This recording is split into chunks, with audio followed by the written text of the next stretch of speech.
wondered why darkness must always yield to light, and light to darkness. This eternal dance between night and day isn't just a natural phenomenon. It's one of the oldest stories in Greek mythology, a tale of two primordial goddesses locked in an endless cycle that governs the rhythm of existence itself. Before there were gods on Mount Olympus, before the earth took shape from formless chaos, there was Nyx, the goddess of night. Born from chaos itself, Nyx emerged as one of the first and most powerful beings in existence. She wasn't simply darkness personified. She was the very essence of mystery, dreams, and the unknown that lurks in shadows. Ancient Greeks imagined Nyx as a figure of extraordinary beauty and terrible power. Draped in dark robes woven from the very fabric of darkness, she would spread her wings across the heavens, bringing the sweet relief of night to the world. Even Zeus, the mighty king of gods, feared to anger Nyx. Such was her primordial power, dating back to the very beginning of creation. From the same primordial forces came Hemera, the personification of day. Where Nyx brought darkness, Hemera brought light and clarity. She embodied the brightness of noon, the warmth of sunlight, and the transparency of daylight hours. The Greeks saw her as a radiant figure, her presence dispelling shadows and revealing the world in all its vibrant colors. Together, these two goddesses enacted an endless cycle that would become the very heartbeat of time itself. As the ancient Greeks told it, Nyx and Hemera shared a great house at the edge of the world, but they could never dwell there together. When Nyx entered their celestial home, bringing night to the world, Hemera would depart, taking her light to the other side of the earth. When Hemera returned, Nyx would leave, maintaining their eternal dance. This perpetual exchange wasn't seen as a conflict, but rather a necessary balance. The Greeks understood that both night and day were essential for life itself. During Hemera's reign, humans would work, build, and thrive in the revealing light of day. But it was during Nyx's dominion that dreams would come, rest would restore, and the mysteries of existence could be contemplated in the velvet darkness. Nyx wasn't alone in her nocturnal realm. She was mother to a host of children who embodied various aspects of night: Hypnos, the god of sleep; Thanatos, death personified; the Waniroi, who brought dreams; and the Morai, the three fates who spun the thread of every life.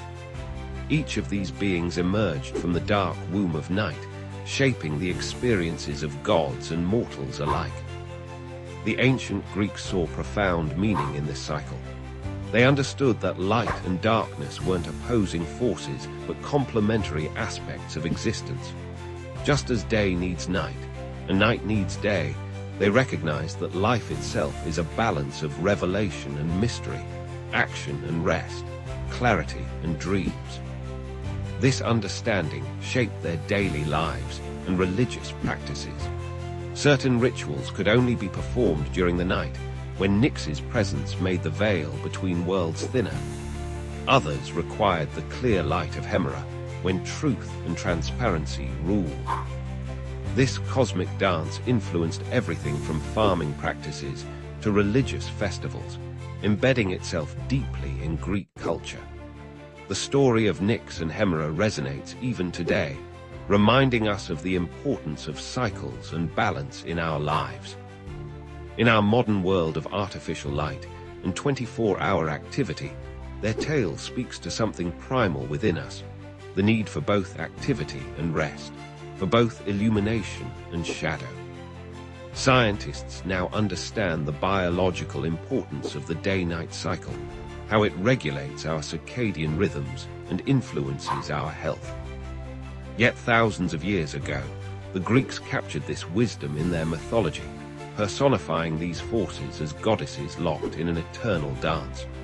When we witness the sun setting and the stars emerging, we're watching the same celestial ballet that inspired the ancient Greeks. Every sunset is Hemera departing. Every dawn is Nyx yielding to her counterpart. This endless cycle continues, maintaining the rhythm that has governed life since time began. In a world that often seems chaotic and unpredictable, the story of Nyx and Hemera reminds us that some patterns are eternal. Their dance continues, as it has since the beginning, marking time, governing life, and maintaining the delicate balance between light and shadow that makes our existence possible. Perhaps next time you watch the sun set or rise, you'll think of these two ancient goddesses, still performing their eternal dance across the cosmos, still maintaining the sacred rhythm of night and day that has shaped life since the dawn of time itself. Imagine being the only daughter in a family of 101 children. In the grand epic of Mahabharata, this extraordinary destiny belonged to one princess, Dusala, the sole sister of the 100 Kaurava brothers. Her story is a testament to the mysterious ways of divine will and the intricate tapestry of fate that shapes our existence. In the ancient kingdom of Hastinapura, Queen Gandhari, wife of King Dhritarashtra, received a powerful blessing from Lord Shiva. She would be blessed with 100 sons. However, the path to motherhood took an unexpected turn that would reshape the destiny of an entire dynasty. During her pregnancy, Gandhari carried a single mass for an unusually long period of 2 years. Growing impatient and disturbed by news of Kunti's firstborn son, she struck her womb in frustration. This action resulted in the emergence of a hard mass of flesh, leaving her devastated and confused about the fate of her blessed 100 sons. The great sage Vyasa, known for his divine wisdom and supernatural abilities, came to her aid. He instructed Gandhari to prepare 101 pots filled with clarified butter and special herbs. The mass was divided into 101 pieces, and each piece was placed in these pots. These vessels were then sealed and stored in a secure chamber, carefully maintained under specific conditions. Among these 101 pieces, one was notably different from the others. This piece would eventually develop into Dusala, marking her unique position as the only daughter among the 100 Kaurava brothers. The divine intervention that led to her birth alongside her brothers remains one of the most mystical events in Hindu mythology. As time passed, the first to emerge from these pots was Duryodhana, the eldest of the Kauravas. Following him came his 99 brothers, and finally, Dusala emerged, a princess whose destiny would be intertwined with both glory and tragedy. Her birth was celebrated throughout the kingdom, seen as a beautiful balance to the overwhelming masculine energy of her 100 brothers. Growing up in the royal palace of Hastinapura, Dusala's life was anything but ordinary. While her brothers engaged in warfare training and political education, she developed her own unique perspective on the unfolding events around her. Being the only daughter, she was deeply cherished by her parents and brothers, particularly Duryodhana, who showed her special affection. Dusala's life took a significant turn when she was married to Jayadratha, the king of Sindhu. This alliance was strategic, aimed at strengthening the political ties between Hastinapura and Sindhu. However, this marriage would later play a crucial role in the Great War of Kurukshetra, where the actions of her husband would have far-reaching consequences. The complexity of Dusala's position became evident during the Great War. She found herself torn between loyalty to her brothers and the reality of the conflict that engulfed her family. Her husband Jayadratha became a key figure in the war, particularly in the events leading to the death of Abhimanyu, Arjuna's son.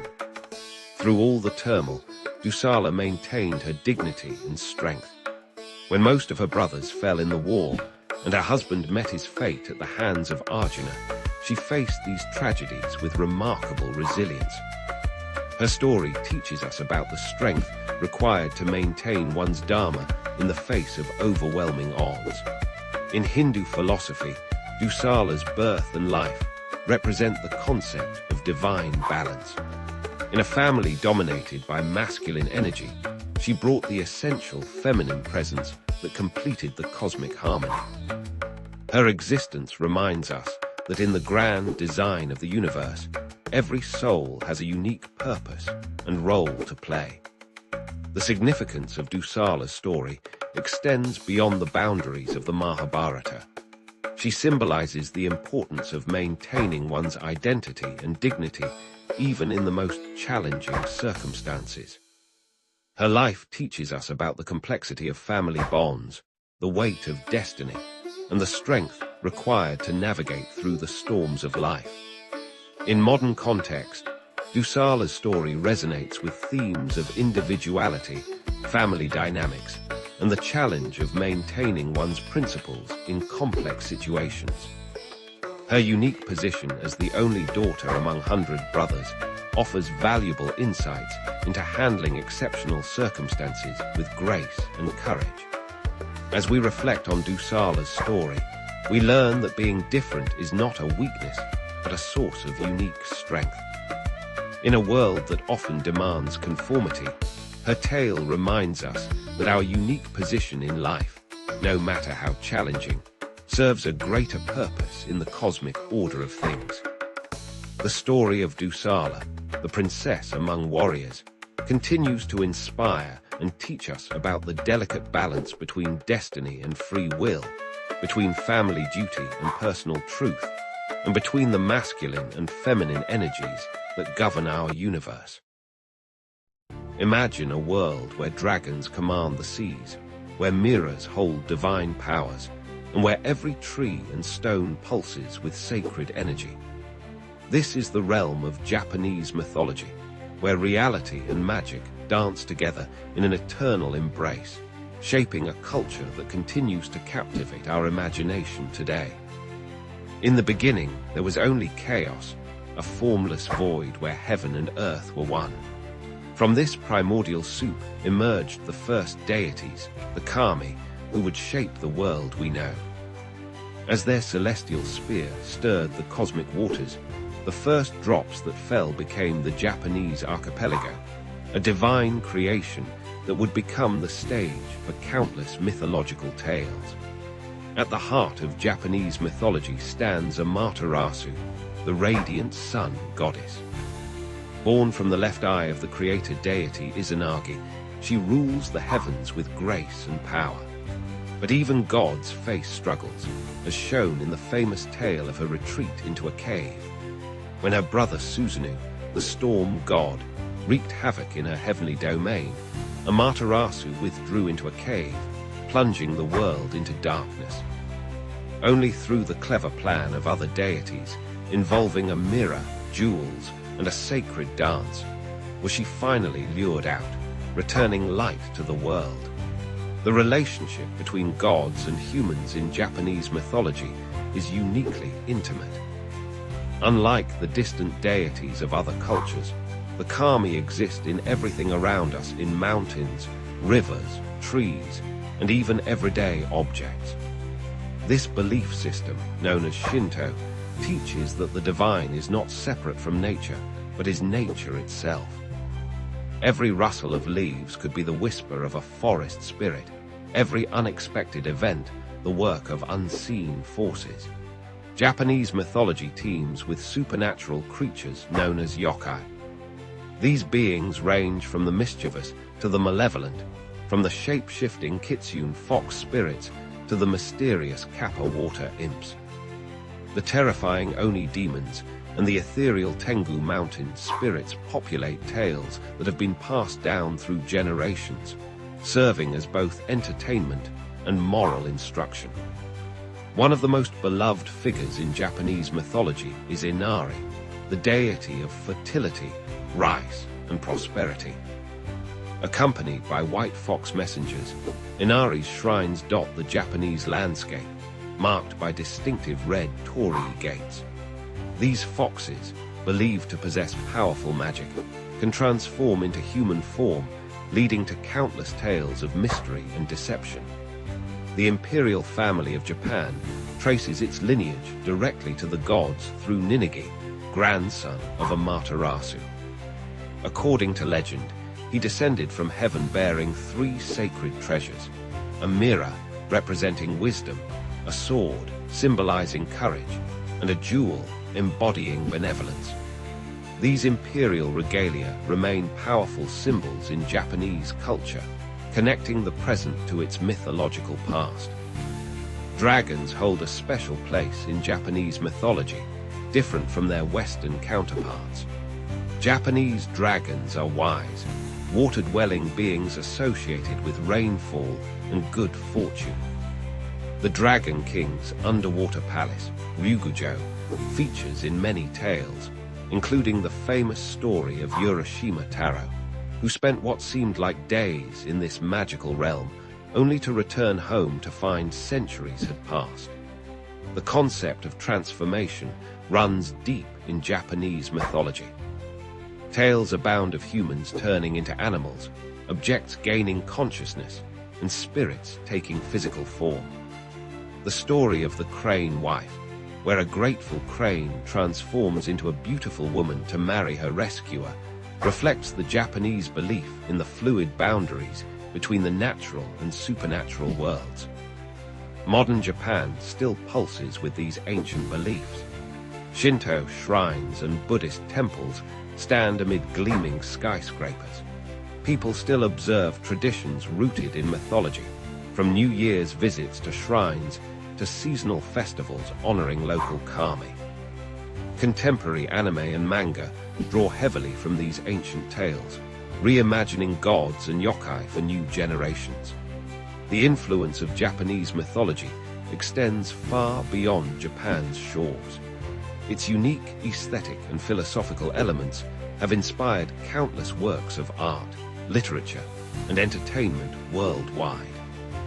The emphasis on harmony between humans and nature, the respect for unseen forces, and the belief in transformation and renewal continue to resonate in our modern world.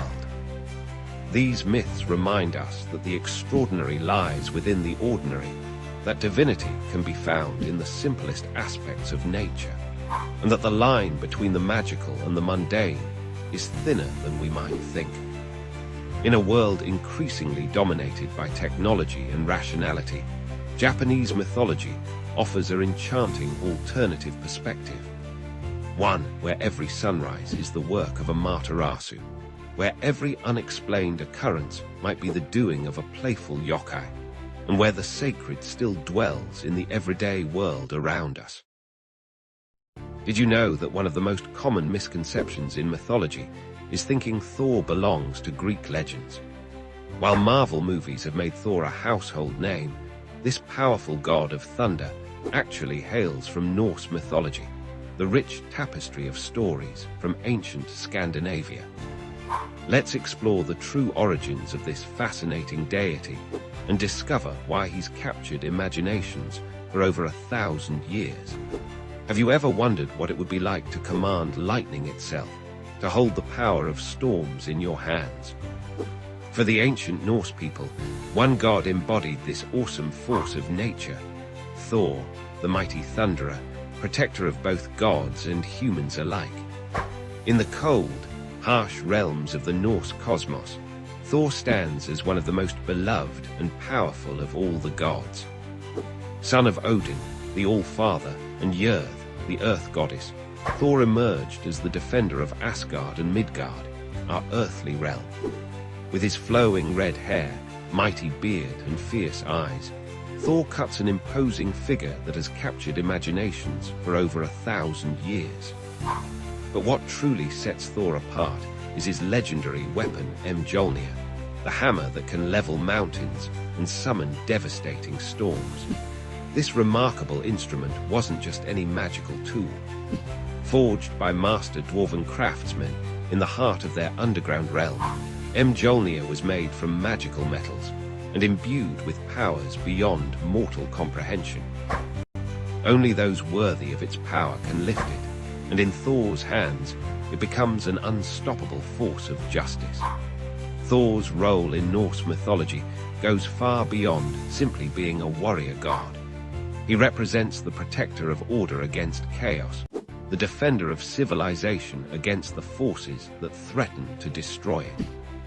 When thunder rolls across the sky, the ancient Norse people would say that Thor rides his chariot, pulled by two magical goats named Tangrisnir and Tangjosta, whose hooves create lightning as they race through the heavens.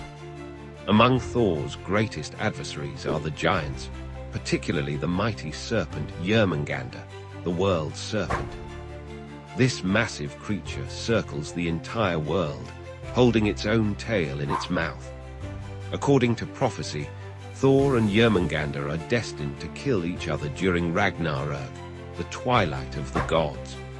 This eternal enmity represents the constant battle between order and chaos, between protective force and destructive power. One of Thor's most famous adventures involves his journey to the court of the giant king Utgarda-Loki. There, Thor faces a series of seemingly impossible challenges. He attempts to lift a cat, which turns out to be the world's serpent in disguise. He wrestles with an old woman who is actually the personification of old age itself. Though he appears to fail these tasks, his true strength is revealed. He nearly lifts the serpent clear of the ocean and puts up an impressive fight against the one force that no being can defeat, time itself. Thor's relationship with his fellow gods reveals much about his character. Though quick to anger, he's fiercely loyal to his allies. His friendship with Loki, the trickster god, leads to many adventures, though their relationship becomes increasingly strained as Loki's mischief turns to malice. Thor's marriage to Sif, whose golden hair was once cut off by Loki, shows his capacity for love and devotion. The god of thunder is not just a warrior, he's also associated with fertility and farming. His storms bring the rain needed for crops to grow, and farmers would invoke his name for good harvests. This connection to agriculture shows Thor's role as a protector of human civilization, not just through martial strength, but through nurturing the very foundations of society. Tales of Thor's exploits often carry deep moral lessons. His adventures teach the values of courage, honor, and the importance of using strength to protect others rather than to dominate them. When Thor loses his hammer to the giant Thrym, he must humble himself and dress as a bride to retrieve it, showing that even the mightiest must sometimes set aside their pride for the greater good. Thor's influence extends far beyond the ancient Norse world. His name lives on in our modern calendar. Thursday literally means Thor's Day. His stories have inspired countless works of art, literature, and entertainment throughout the centuries. From medieval Scandinavian churches to modern comic books and blockbuster movies, Thor continues to capture our imagination. In recent decades, Thor has found new life in popular culture, though often quite different from his mythological origins. While modern interpretations may differ from the ancient tales, they still capture essential aspects of his character, the protector, the warrior who fights for justice, the god who, despite his immense power, shows great care for the mortal world. The enduring appeal of Thor lies in what he represents, the power of nature harnessed for good, the ideal of strength used in service of others, and the eternal struggle between order and chaos. In an age of environmental crisis and social upheaval, these themes resonate perhaps more strongly than ever. As we conclude our journey through the legend of Thor, remember that his stories are more than just tales of a powerful god with a magical hammer. They're reflections of human hopes and fears, of our desire for protection in an uncertain world, and of the eternal truth that true strength lies not just in the ability to strike down enemies, but in the wisdom to know when and how to use that power for the benefit of all. Have you ever wondered if love could be so powerful that it could transform a mortal into a goddess? In ancient Greece, They told a tale that proved exactly that, the extraordinary story of Psyche and Cupid, where mortal beauty dared to challenge divine law, and love conquered all obstacles in its path. In a distant Greek kingdom, there lived a princess named Psyche, whose beauty was so breathtaking that people began worshipping her instead of Venus, the goddess of love and beauty. Mortals abandoned Venus's temples, leaving them covered in dust, while they flocked to catch a glimpse of Psyche's radiant face. Yet despite her divine-like appearance, Psyche felt desperately alone. No mortal man dared to court someone so beautiful they thought she must be a goddess. Venus, consumed by jealousy, devised a cruel plan. She commanded her son Cupid, the mischievous god of love, to make Psyche fall in love with the most hideous creature on earth. But fate had other plans. When Cupid saw Psyche, he was so startled by her beauty that he accidentally pricked himself with his own arrow of love. In that instant, the god of love himself fell hopelessly in love with the mortal princess. Concerned by their daughter's lack of suitors, Psyche's parents consulted an oracle of Apollo. The oracle's response was devastating. Psyche was to be left on a mountain, where a terrible monster would claim her as his bride.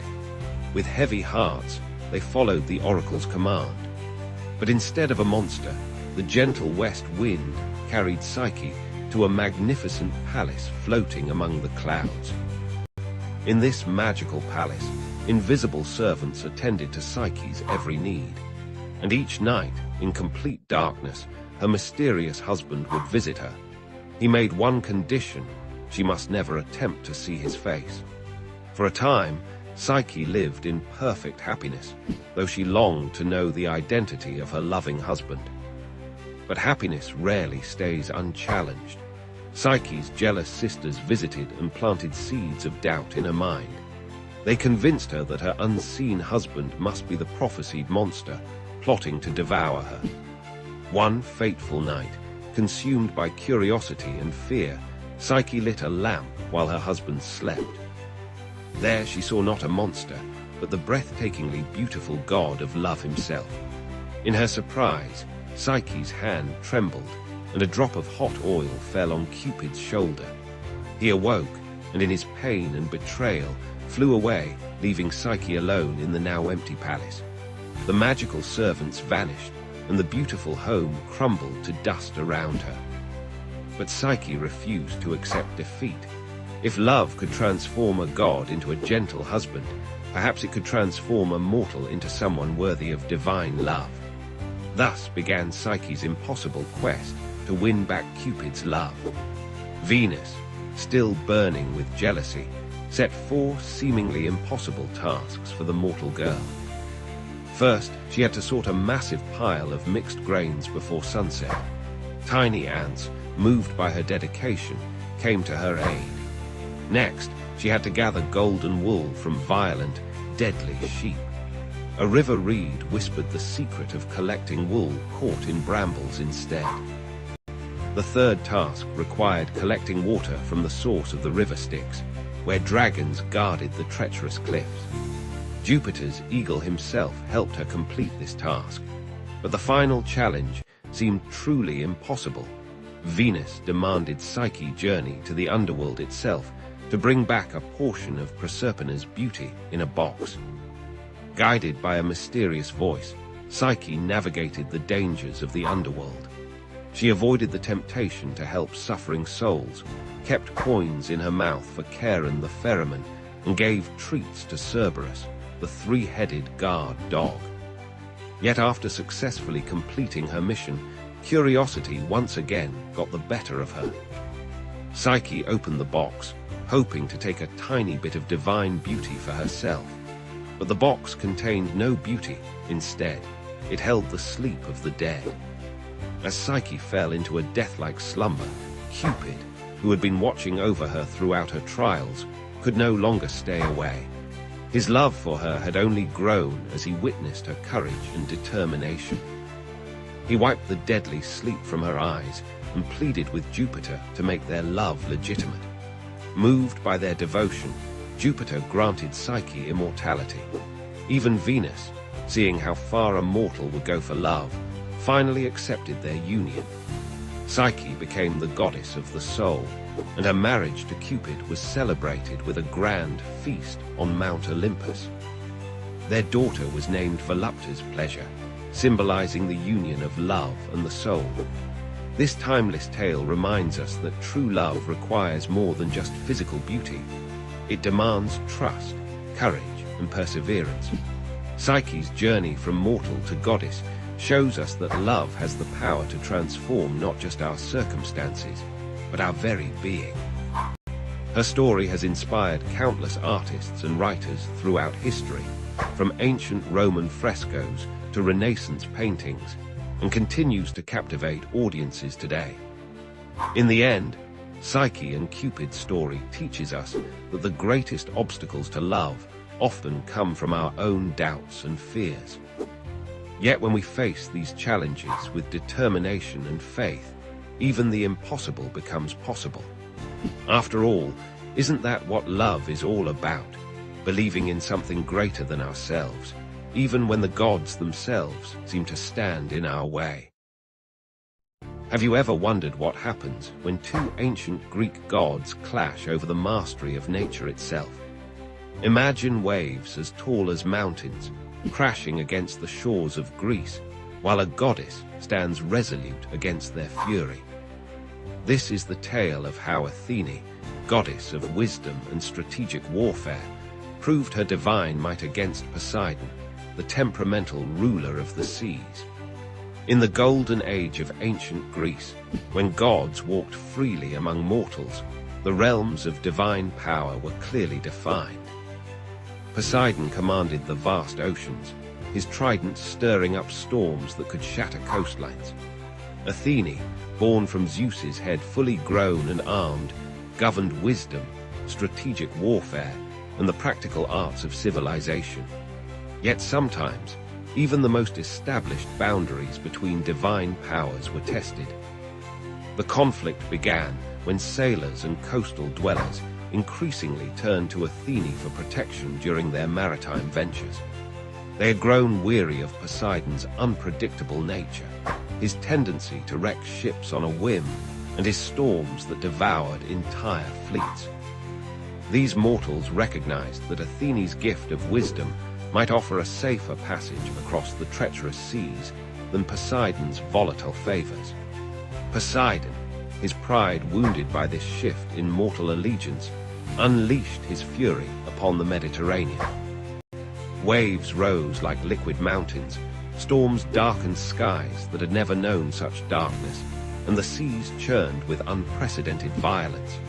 His message was clear. No other deity, not even Zeus's favorite daughter, could challenge his dominion over the waters. Athene watched from Mount Olympus as coastal cities suffered and trade routes became impassable. Unlike her impulsive uncle, she understood that true power lay not in destruction, but in mastery and control. She knew she must act, not just to protect her mortal followers, but to demonstrate that wisdom could tame even the wildest forces of nature. One stormy morning, Athene descended to Cape Saunion, where one of her most sacred temples stood overlooking Poseidon's domain. The sea god had whipped the waters into a frenzy, creating waves that threatened to devour the very cliffs upon which her temple was built. As lightning split the sky and thunder shook the earth, Athene raised her spear. Instead of meeting force with force, Athene employed her legendary strategic mind. She began by understanding the patterns within Poseidon's chaos, the rhythms hidden in the storm's rage. With each wave that crashed against the cliffs, she learned more about the nature of the sea itself. This was not just a battle of power, but a lesson in the superiority of wisdom over raw strength. Drawing upon her divine knowledge, Athene started to impose order upon chaos. She moved her spear in precise patterns, each gesture calculated to affect the water's movement. Gradually, the massive waves began to respond to her influence. Where Poseidon created turbulence, Athene introduced harmony. The water's surface, which had been a violent maelstrom moments before, slowly transformed into organized patterns. Poseidon, sensing the change in his domain, emerged from the depths in a chariot pulled by magnificent hippocampi. His expression betrayed both anger and disbelief as he watched Athene tame his wild seas. He raised his trident, attempting to reassert his dominion, but found that Athene's calculated influence could not be easily undone. The goddess demonstrated that true mastery comes not from the ability to create chaos, but from the wisdom to understand and guide natural forces. Under her influence, the waves began to dance in rhythmic patterns, creating a display of both power and beauty. Ships that had been tossing helplessly in the storm found themselves guided safely to harbor by these newly organized currents. This display of divine wisdom over brute force drew the attention of the other Olympians. Zeus himself appeared in the storm clouds above, observing the contest between his daughter and his brother. Even he had not expected Athene to demonstrate such masterful control over another god's domain. Poseidon, though his pride was wounded, could not deny the elegance of Athene's solution. She had not sought to strip him of his power over the seas, but had instead shown how wisdom could work in harmony with natural forces. This lesson resonated deeply with the ancient Greeks, who saw in it a reflection of their own struggles to build civilization in harmony with nature's power. The aftermath of this divine demonstration changed how mortals viewed their relationship with the sea.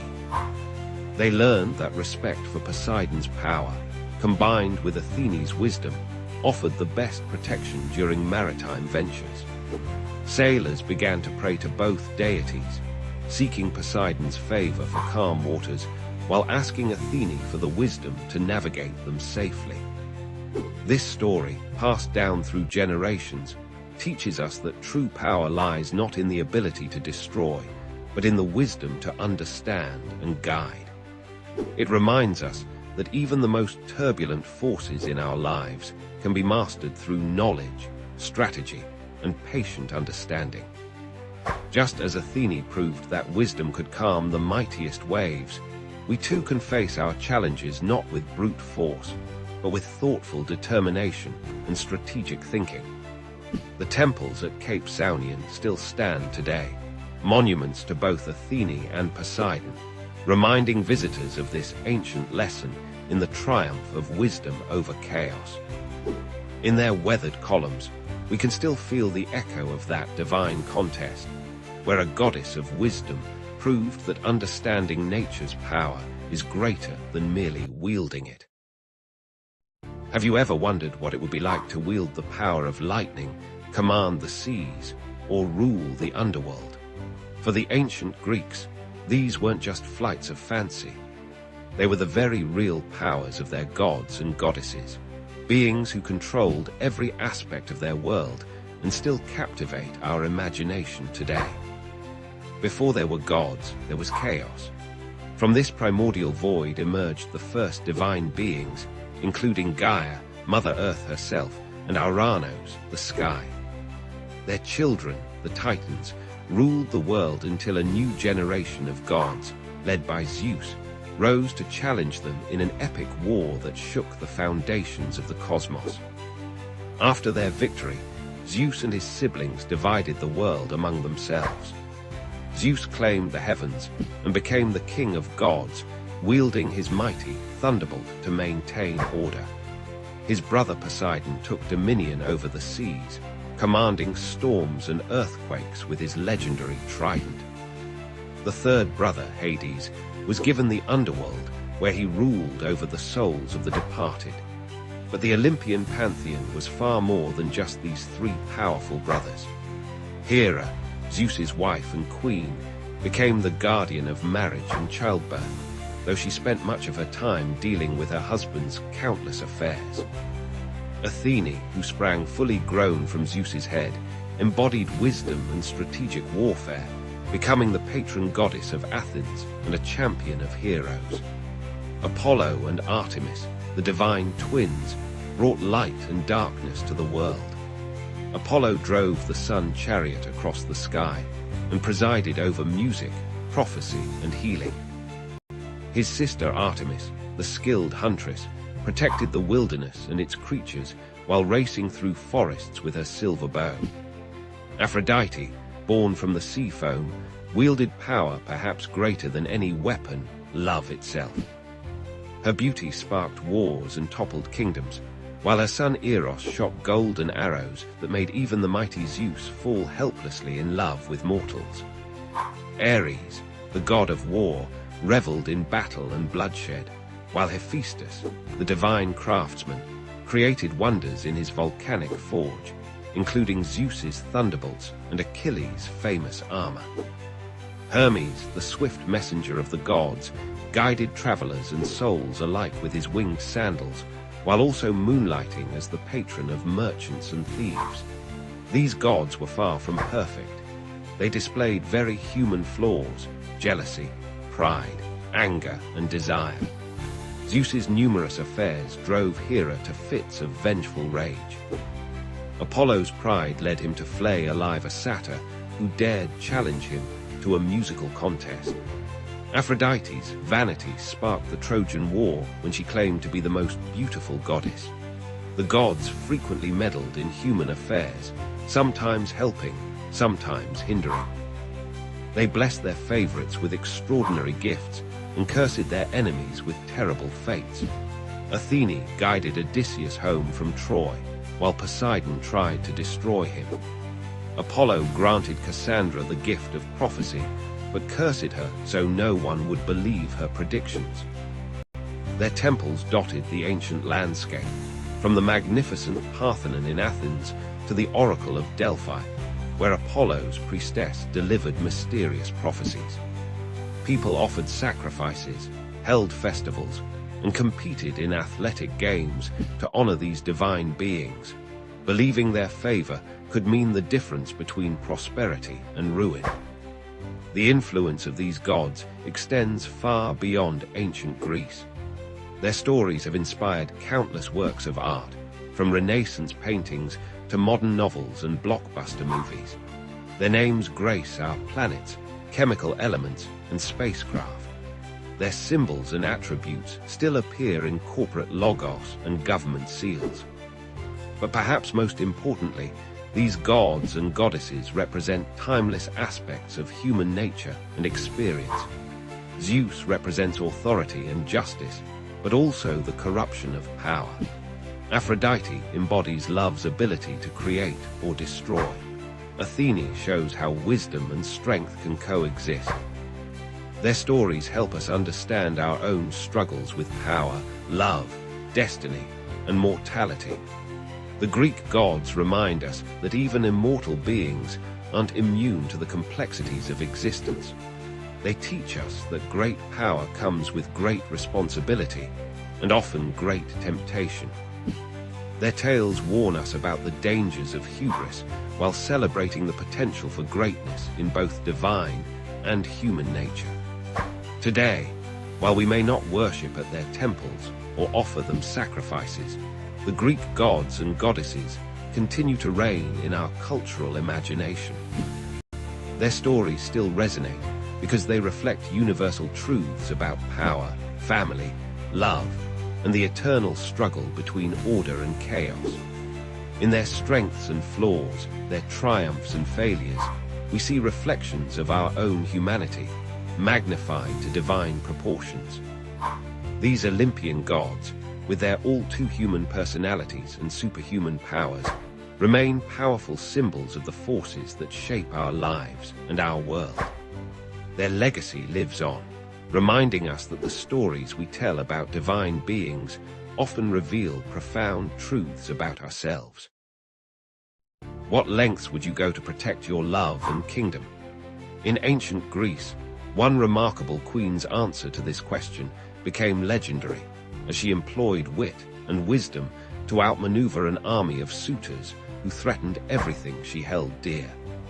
In the grand palace of Ithaca, Queen Penelope faced a crisis that would test both her loyalty and cleverness. Her husband, the legendary King Odysseus, had been absent for nearly 20 years. First, he'd gone to fight in the Trojan War, and then, due to the gods' interference, his journey home became an epic odyssey of its own. While tales of his adventures spread across the Mediterranean, Penelope's own story of resilience unfolded within the walls of their palace. As years passed without word from Odysseus, noble families from across Greece became convinced the king must surely be dead. More than 100 suitors descended upon Ithaca, each hoping to marry Penelope and claim the throne. These men weren't merely persistent, they were parasites, making themselves at home in the palace, feasting daily on the kingdom's resources and depleting the royal wealth that rightfully belonged to Penelope's son, Telemachus. But Penelope, blessed with intelligence that rivaled her husband's legendary cunning, refused to be forced into a marriage she didn't want. Yet she couldn't simply reject the suitors outright. Doing so might provoke them into violence, endangering both her life and her son's claim to the throne. She needed a strategy that would buy her time while maintaining the delicate balance of power. That's when Penelope devised one of the most brilliant deceptions in Greek mythology. She announced to the suitors that she would choose a new husband, but only after she completed weaving a funeral shroud for Odysseus's elderly father, Laertes. This was a perfectly reasonable request. Preparing burial clothes for family members was a traditional duty of Greek noblewomen. The suitors could hardly object to such a pious act without revealing their true, dishonorable intentions. What the suitors didn't know was that Penelope had transformed this simple task into an ingenious trick. Each day, she would sit at her loom in full view of the palace, diligently weaving the elaborate burial shroud. But each night, by the light of torches, she would secretly unravel her day's work. This way, the shroud never neared completion, and Penelope kept her unwanted suitors at bay. For 3 years, this clever deception continued. While the suitors grew increasingly frustrated, none suspected the truth behind the never-ending weaving project.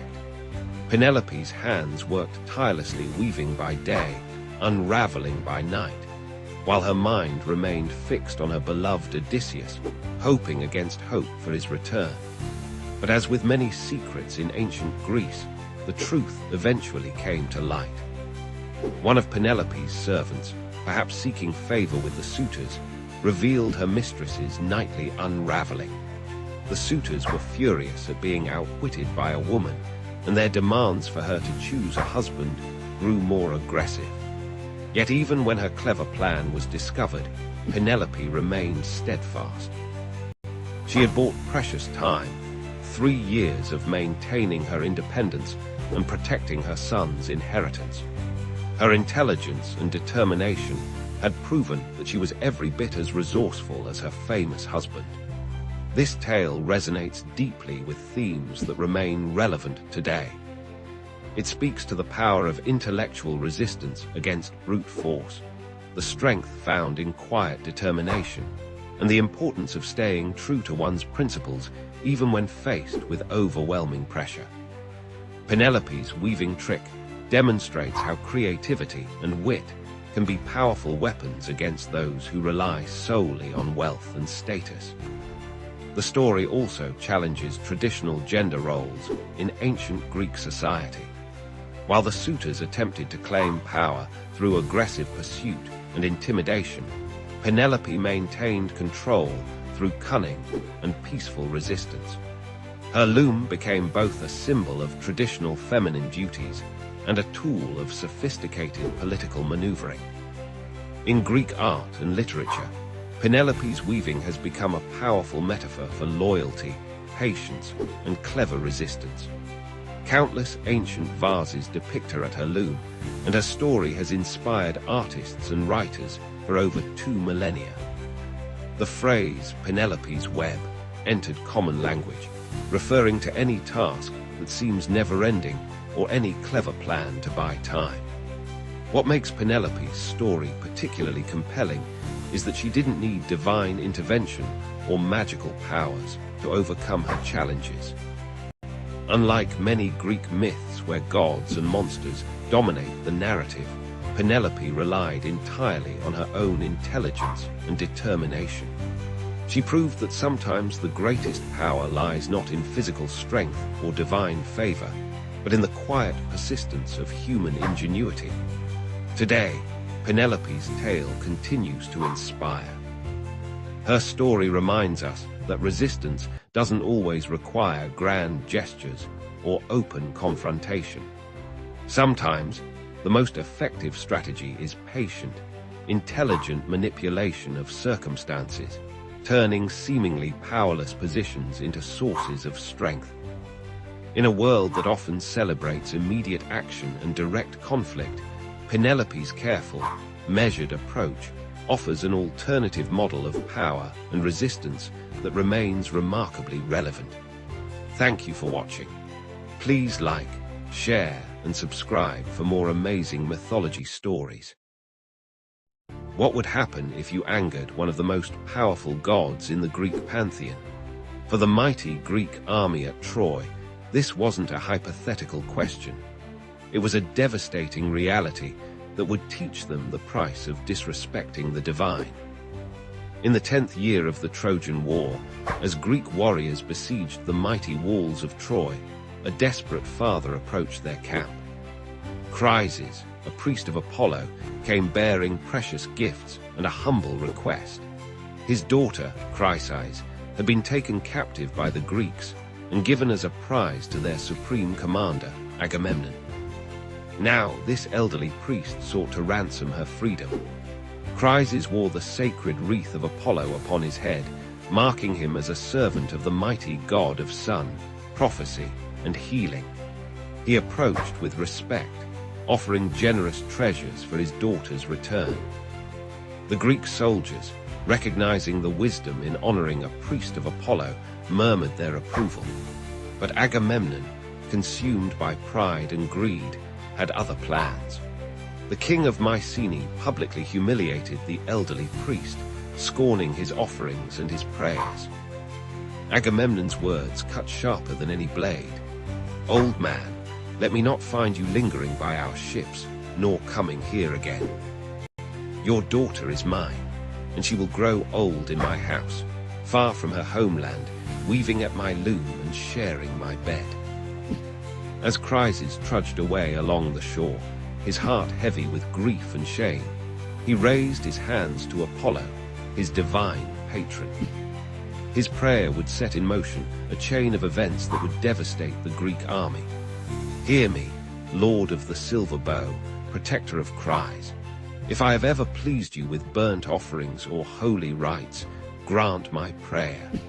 Let your arrows rain down upon the Greeks and make them pay for my tears." High on Mount Olympus, Apollo heard his priest's desperate plea.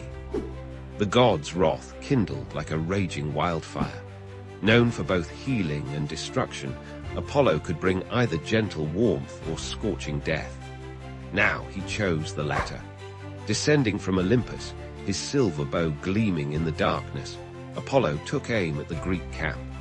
For 9 days, the god's arrows rained death upon the Greeks. But these were no ordinary arrows. Each shaft carried invisible plagues that spread through the army like wildfire. First, the arrows found the camp's dogs and mules, then turned their deadly aim toward the soldiers themselves. Funeral pyres burned day and night, their smoke rising thick and black against the Mediterranean sky. The mighty Greek army, undefeated in battle, now fell before an invisible enemy they couldn't fight with swords or spears. Men who had survived countless battles succumbed to burning fevers and painful deaths. The plague showed no mercy, claiming both common soldiers and noble warriors alike. The beach, once filled with the sounds of military preparations, now echoed with the groans of the dying. On the 10th day, as bodies continued to pile up, Achilles, greatest of the Greek warriors, called an assembly. He knew this catastrophe was no natural occurrence. It bore the unmistakable mark of divine punishment. The hero demanded answers from Calchas, their most trusted seer, who could interpret the will of the gods.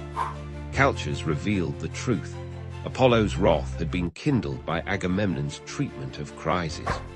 The only way to end the plague was to return Chryses to her father, along with proper offerings and sincere apologies to both the priest and the god. But Agamemnon, even in the face of his army's decimation, initially refused to yield. This crisis revealed a crucial lesson about Greek beliefs. The gods were not distant, uninvolved beings, but active participants in human affairs. Disrespect toward their representatives, in this case, Apollo's priest, brought swift and terrible consequences. The Greeks believed that maintaining proper relationships with the gods through respect, sacrifice, and humility was essential for survival. Eventually, faced with the complete destruction of his army, Agamemnon relented. Chryses was returned to her father with gifts and offerings to Apollo. Chryses, showing the mercy his king had lacked, prayed again to Apollo, this time for the plague to end. The god, satisfied that his priest's honor had been restored, lifted his deadly curse from the Greek camp. This story, preserved in the opening books of Homer's Iliad, resonated deeply with ancient Greeks and continues to captivate us today. It speaks to universal themes: the danger of hubris, the importance of respect for the sacred, and the terrible price of pride. It reminds us that even the mightiest can be brought low when they forget their place in the cosmic order. The tale of Apollo's plague arrows has influenced countless works of art and literature throughout history. From Renaissance paintings depicting Apollo with his silver bow, to modern retellings that draw parallels with contemporary epidemics, this myth continues to remind us of the complex relationship between divine power and human responsibility. In the end, this ancient story teaches us that true strength lies not in unbridled pride or absolute power, but in wisdom, respect, and the ability to acknowledge our own limitations. The arrows of Apollo serve as an eternal warning about the consequences of crossing the divine, a lesson written in suffering and sealed with celestial fire. Have you ever wondered why pride comes before a fall? In the ancient wisdom of India, countless stories warn us about the dangers of overconfidence, but perhaps none quite as memorable as this tale from the Panchatantra about a jackal who thought he was invincible. Long ago, in a dense forest where wisdom whispered through ancient trees, there lived a clever jackal named Shandarava. Unlike his fellow jackals who were content with their simple lives, Shandarava believed he was destined for greatness. His keen wit had helped him survive many dangerous situations, and with each success, his pride grew larger than the last. The forest where Shandarava lived was home to many creatures: majestic tigers, wise elephants, fierce lions, and countless other beings who lived in harmony with nature's laws. Each animal knew its place in the grand dance of life, except for our friend Shandarava, who dreamed of ruling over them all. One day, while prowling through his territory, Shandarava discovered an abandoned palace garden. Time had transformed this once royal space into a wild haven, where fruit trees grew untamed and crystal-clear pools reflected the sky. In these pools, Shandarava saw his reflection and became convinced that his destiny was to become king of the forest. His fur, tinted blue from the indigo plants he had rolled in while exploring the garden, gave him an unusual appearance. Looking at his reflection, Shandarava hatched a clever plan. He would use his unique appearance to convince the forest dwellers that he was no ordinary jackal, but a divine being sent by the gods themselves to rule over them. Climbing atop the highest rock in the garden, Shandarava let out a call unlike any the forest had ever heard, a mixture of a jackal's cry and his attempt at a lion's roar. The strange sound echoed through the forest, drawing curious animals from every direction. They gathered around the blue-tinted jackal, wondering what manner of creature had arrived in their midst. With practiced grace, Shandarava addressed the assembled animals. "Dear forest dwellers," he proclaimed, "I have been sent by Lord Indra himself to be your king. Notice my divine blue color, proof of my celestial origin. Under my rule, this forest will know peace and prosperity unlike ever before." The animals, impressed by his unusual appearance and confident manner, began to whisper among themselves. Many were convinced by his grand claims. After all, they had never seen a blue jackal before. Perhaps he truly was a divine messenger. Even the mighty tigers and lions, typically skeptical of such claims, were swayed by Shandarava's commanding presence and eloquent speech. And so began Shandarava's reign as king of the forest. He appointed lions and tigers as his ministers, bears as palace guards, and elephants as his royal carriers. Every day, the animals would bring him the choicest foods and treat him with the utmost respect. Shandarava lived in luxury, forgetting his humble origins as he became more and more convinced of his own magnificence. But fate has a way of humbling those who rise too high on the wings of deception. One evening, as Shandarava sat upon his throne of stones, he heard a familiar sound in the distance, the howling of a pack of jackals. Something stirred deep within him, an primal urge he couldn't resist. Before he could stop himself, Shandarava lifted his head and responded with the natural cry of his species, a long, wavering howl that revealed his true identity to all. The forest fell silent as the truth dawned upon every animal present. The bears, tigers, and lions exchanged knowing looks, their eyes narrowing with anger at having been deceived. The spell was broken. No longer did they see a divine ruler before them, but a common jackal who had dared to rise above his station through trickery. The very animals who had once served him now turned against him, their respect transformed into fury at his deception. Shandarava fled into the night, pursued by the angry creatures he had fooled. His blue color, now fading from the reins, could no longer protect him. He ran until his legs could carry him no further, finally seeking refuge in a forgotten corner of the forest, far from his former kingdom. Alone in his exile, Shandarava learned the harsh wisdom that the Panchatantra teaches us, that true greatness comes not from pretense or pride, but from accepting who we are and living with honesty and humility.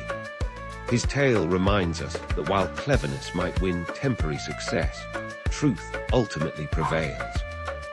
This ancient story speaks to us even today, warning against the dangers of excessive pride and the foolishness of pretending to be something we're not. It teaches us that genuine respect cannot be gained through deception, and that our true nature will always reveal itself in the end. In the grand tradition of the Panchatantra, this tale carries layers of wisdom. It shows us how pride can blind us to our limitations, how deception, though initially successful, carries the seeds of its own destruction, and how the universe has a way of restoring natural balance. Remember Shandarava's story when you're tempted to present yourself as something you're not, or when pride begins to cloud your judgment. For in the end, it's better to be an honest jackal than a false king, better to live in truth than rule through lies. Have you ever wondered if trying to avoid your destiny actually leads you straight toward it? In ancient Greece, this paradox wasn't just a philosophical question. It was the heart of countless tragic tales that still resonate with us today. None captures this irony better than the story of Catreus, king of Crete, whose desperate attempt to escape his fate became the very path to fulfilling it. In the sun-drenched palace of Knossos, where the legendary Minotaur once roamed, lived Catreus, the wealthy and powerful king of Crete. As son of Minos, the great lawgiver and grandson of Zeus himself, Catreus seemed blessed by the gods. His kingdom prospered, his children were beautiful, and his name commanded respect throughout the Mediterranean. But in the world of Greek mythology, such fortune often preceded the cruelest twists of fate. One fateful day, Catreus sought the counsel of an oracle, as was common among Greek rulers. The prophecy he received shattered his world. He would meet his death at the hands of one of his own children. In an instant, his blessed life transformed into a nightmare, and the father's heart within him broke at the thought of his own offspring becoming his murderer. Rather than accept this dire prophecy, Catreus decided to fight against fate itself. In his mind, if he could separate himself from his children, the prophecy could never come true. But his solution would set in motion a chain of events that would prove the oracle's words horrifyingly accurate. Catreus had 4 children: Aero, Clymene, Apamosine, and Allthemenes. Each one would play a part in this tragic tale, but it was his son Allthemenes who would ultimately fulfill the prophecy. Upon learning of the oracle's words, Allthemenes, along with his sister Apamosine, voluntarily left Crete for Rhodes, determined to protect their father by putting as much distance between them as possible. Meanwhile, Catreus arranged for his daughter Aero to be sent to distant Argos, where she would later become entangled in another famous tragedy, the curse of the house of Atreus. His other daughter, Clymene, was married off to Nauplius, a renowned navigator. Through these arrangements, Catreus believed he had outsmarted fate itself. His children were scattered across the Greek world, far from Crete and far from any possibility of fulfilling the prophecy. Years passed, and Catreus grew old.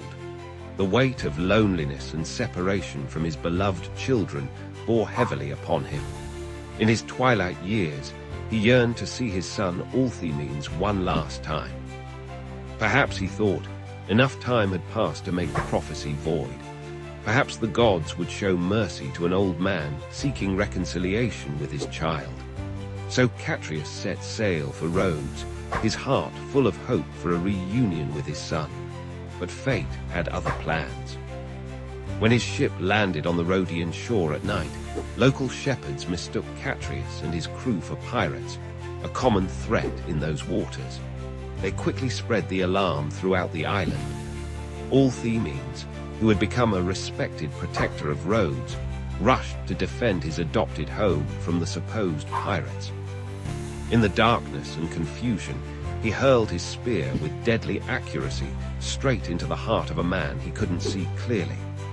Only as he approached the fallen figure did the horrible truth reveal itself. He had killed his own father, exactly as the prophecy had foretold. When Allthemenes realized what he had done, his grief was unbearable. He prayed to the gods to swallow him up, and according to legend, the earth opened and consumed him. Thus ended the tragic tale of Catreus and his son, a story that has echoed through the centuries as a powerful reminder of fate's inexorable power. This myth speaks to a fundamental truth that the ancient Greeks understood well. Destiny often works in mysterious and ironic ways. Every action Catreus took to avoid his fate, sending his children away, living in isolation, and even his final attempt at reconciliation, created the very circumstances that would bring about his prophesied end. The story of Catreus resonates deeply with human nature. How often do our fears of what might happen lead us to actions that create the very outcomes we sought to avoid? The Greeks used these tales to explore profound questions about free will, destiny, and the complex relationship between our choices and their consequences. In modern times, this myth continues to inspire storytellers and artists who recognize in it timeless themes about family, fate, and the often tragic consequences of our attempts to control the future. It reminds us that sometimes the harder we fight against our destiny, the more firmly we cement it in place.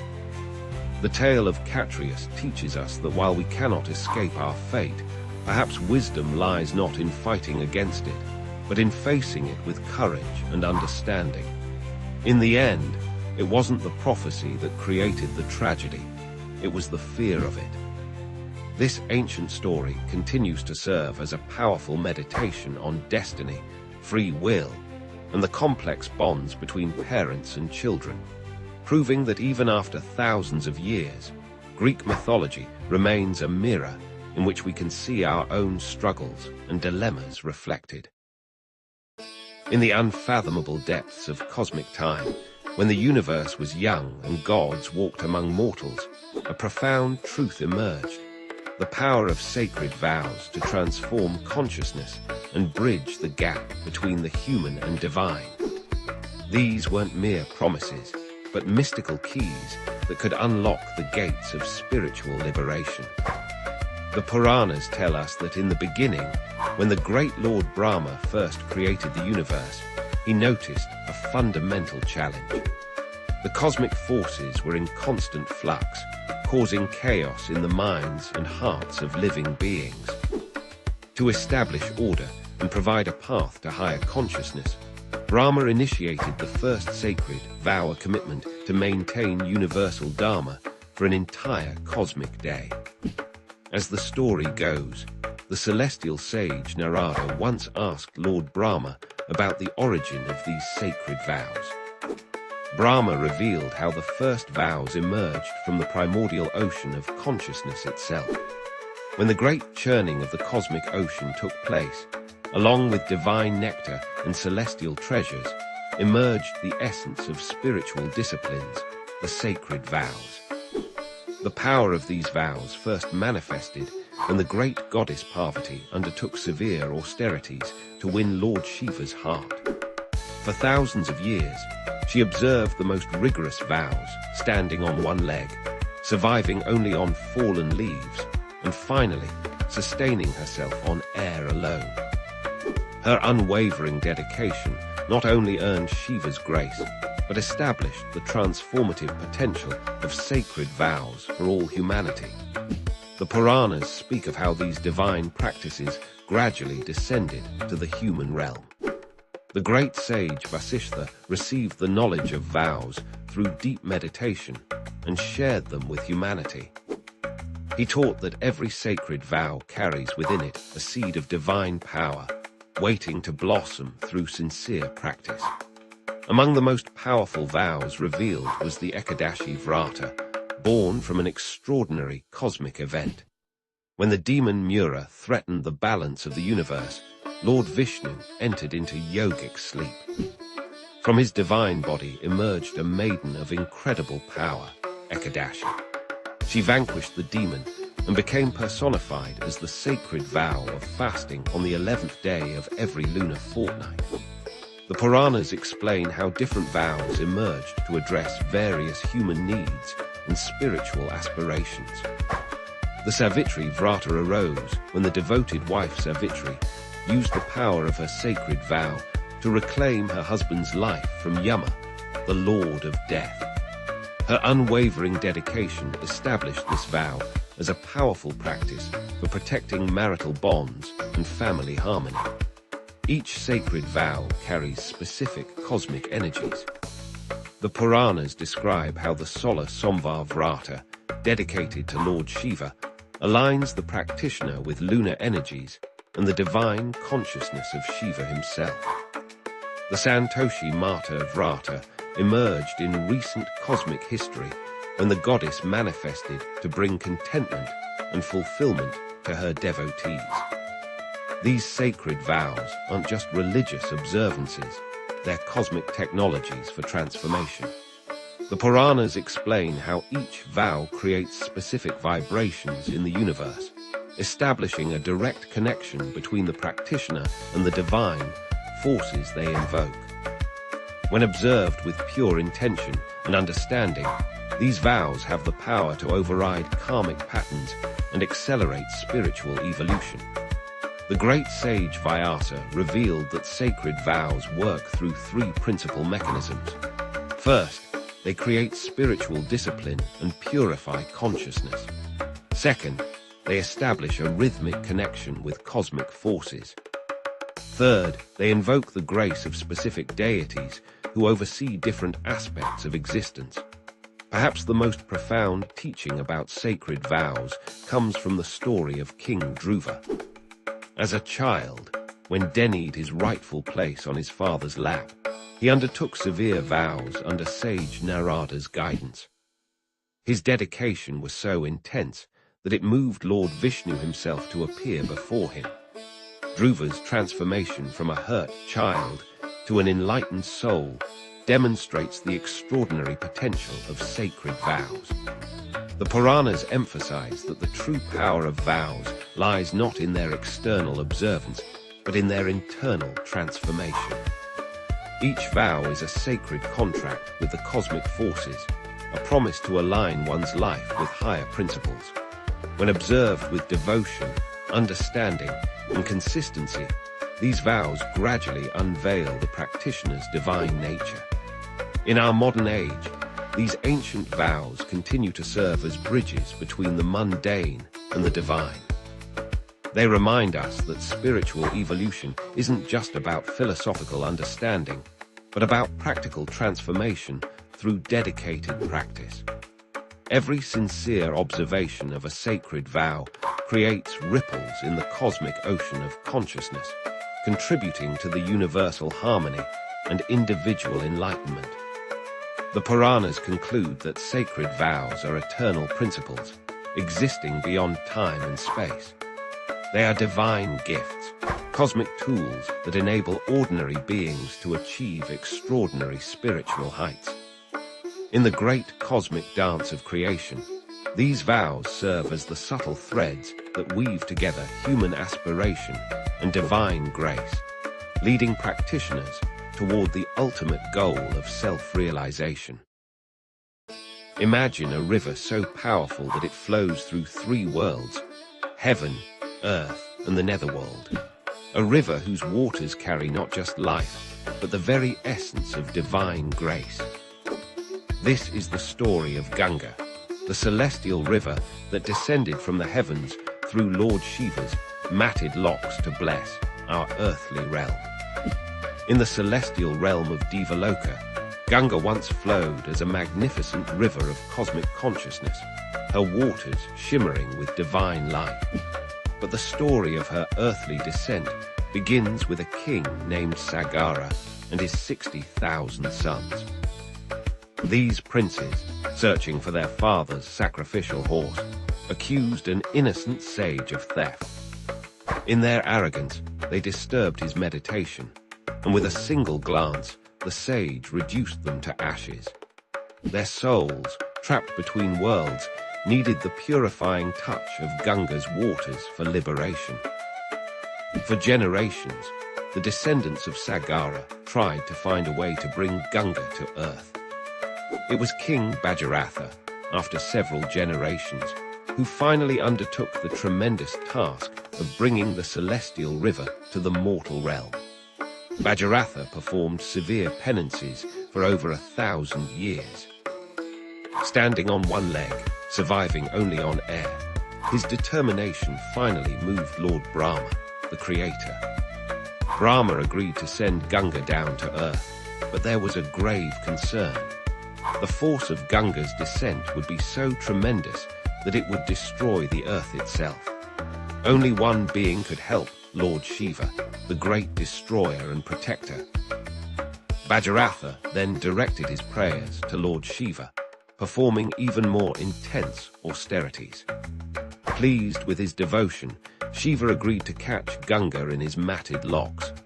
But Ganga, proud of her divine status, thought to sweep Shiva away with her mighty force. She descended from the heavens like a thundering cascade of cosmic power. Little did she know that Lord Shiva, the master of all elements, could easily contain her force. As she fell, Shiva captured her within his matted hair, where she wandered for countless years, humbled by his divine power. This taught Ganga her first lesson in humility. The once proud river learned that even divine beings must approach the earth with grace and measured force. Bhagiratha prayed again, this time for Shiva to release Ganga. Moved by the king's unwavering devotion, Shiva allowed the river to flow from his locks in smaller, gentler streams. This is why Ganga is also known as Bhagirathi, named after the king whose determination brought her to earth. As Ganga descended, she split into 7 streams. The main stream followed Bhagiratha as he led the way on his chariot to the place where his ancestors' ashes lay. Along her course, Ganga purified everything she touched. Sacred cities sprang up on her banks, and her waters brought life to barren lands. When she finally reached the ashes of Sagara's sons, her divine waters liberated their souls, granting them moksha, or spiritual liberation. This exemplifies one of the deepest truths in Hindu philosophy, that divine grace, combined with sincere effort and devotion, can overcome even the most formidable obstacles. Today, the Ganges River continues to flow as a living embodiment of divine grace. Her waters are considered sacred, capable of washing away sins and purifying both body and soul. Millions of devotees take holy dips in her waters, believing in their transformative power. The river's journey from heaven to earth through Shiva's locks symbolizes the descent of divine wisdom into human consciousness. The story of Ganga teaches us profound lessons about pride, perseverance, and the power of devotion. Through Bhagiratha's determination, we learn that no goal is impossible when pursued with unwavering faith. Through Ganga's humbling by Shiva, we understand that even the mightiest must learn humility. And through the river's final act of liberation, we see how divine grace works in harmony with human effort to achieve the impossible. This sacred river reminds us that divinity flows through every aspect of creation, connecting heaven and earth, the spiritual and the material. Just as Ganga's waters flow eternally, the stream of divine consciousness continues to bless and purify all who approach with sincere hearts. The next time you hear the gentle flow of water or witness a mighty river in its course, remember the celestial Ganga, who chose to descend to our world, caught and tempered by Shiva's grace, brought to earth by a devotee's determination, forever flowing as a bridge between the divine and human realms. What if the entire universe was actually dancing, not just metaphorically, but literally pulsing with the rhythm of creation and destruction? In Hindu mythology, this cosmic dance is performed by one of the most enigmatic deities, Lord Shiva, the destroyer of ignorance and the harbinger of transformation. Shiva exists beyond time itself, dwelling in the snow-capped peaks of Mount Kailash in the Himalayas. He is part of the divine trinity, along with Brahma the creator and Vishnu the preserver. While Brahma creates and Vishnu maintains, Shiva dissolves not just the physical universe, but also the ego, ignorance, and attachments that bind human consciousness. Picture Shiva in his most iconic form as Nataraja, the cosmic dancer. His dance, called the Tandava, represents the 5 activities of the cosmos: creation, preservation, destruction, concealment, and revelation. In his upper right hand, he holds the Damaru, a drum that beats the rhythm of creation. His upper left hand carries Agni, the fire of destruction. His lower right hand shows the Abhaya Mudra, bestowing protection, while his lower left hand points to his raised foot, symbolizing liberation. The circle of fire surrounding him represents the cosmic cycle of birth and death. Under his right foot lies the demon of ignorance, crushed by divine wisdom. This sacred image, found in temples and museums worldwide, has even been displayed at CERN, where scientists study the dance of subatomic particles, acknowledging the profound connection between ancient wisdom and modern physics. But Shiva is not just the cosmic dancer. He is also the perfect yogi, seated in deep meditation atop Mount Kailash. His body smeared with ash, wearing a tiger skin, with the crescent moon adorning his matted locks. He represents the ultimate renunciate. The ash reminds us that all material existence eventually returns to its basic elements. The snake around his neck symbolizes the Kundalini energy that yogis seek to awaken. Perhaps most striking is Shiva's third eye, centered on his forehead. This is not a physical eye, but the eye of wisdom that sees beyond duality. When opened, it can reduce desires and delusions to ashes, just as it once burned Karma, the god of desire, who dared to disturb Shiva's meditation. Yet Shiva is also a loving family man, sharing his life with his consort Parvati, the daughter of the mountains. Their love story is legendary. How Parvati performed intense penance to win Shiva's attention, how she reminded him that while detachment is important, divine love is equally sacred. Their sons, Ganesha and Kartikya, complete this divine family, showing that spiritual life need not mean abandoning worldly responsibilities. Shiva's throat is blue, earning him the name Nilakantha, the blue-throated one. This comes from the story of Samudra Manthan, the churning of the cosmic ocean. When deadly poison emerged threatening all existence, Shiva drank it to save the universe. Instead of swallowing it, he held it in his throat, turning it blue. This teaches us that even poison can become medicine in the hands of the wise. Devotees worship Shiva through the lingam, a symbolic form representing the formless nature of the divine. The lingam, often set in a circular base called the yoni, represents the union of consciousness and energy, the divine masculine and feminine principles that pervade all creation. Shiva teaches us profound truths through his very appearance. His matted locks show that external beauty is meaningless.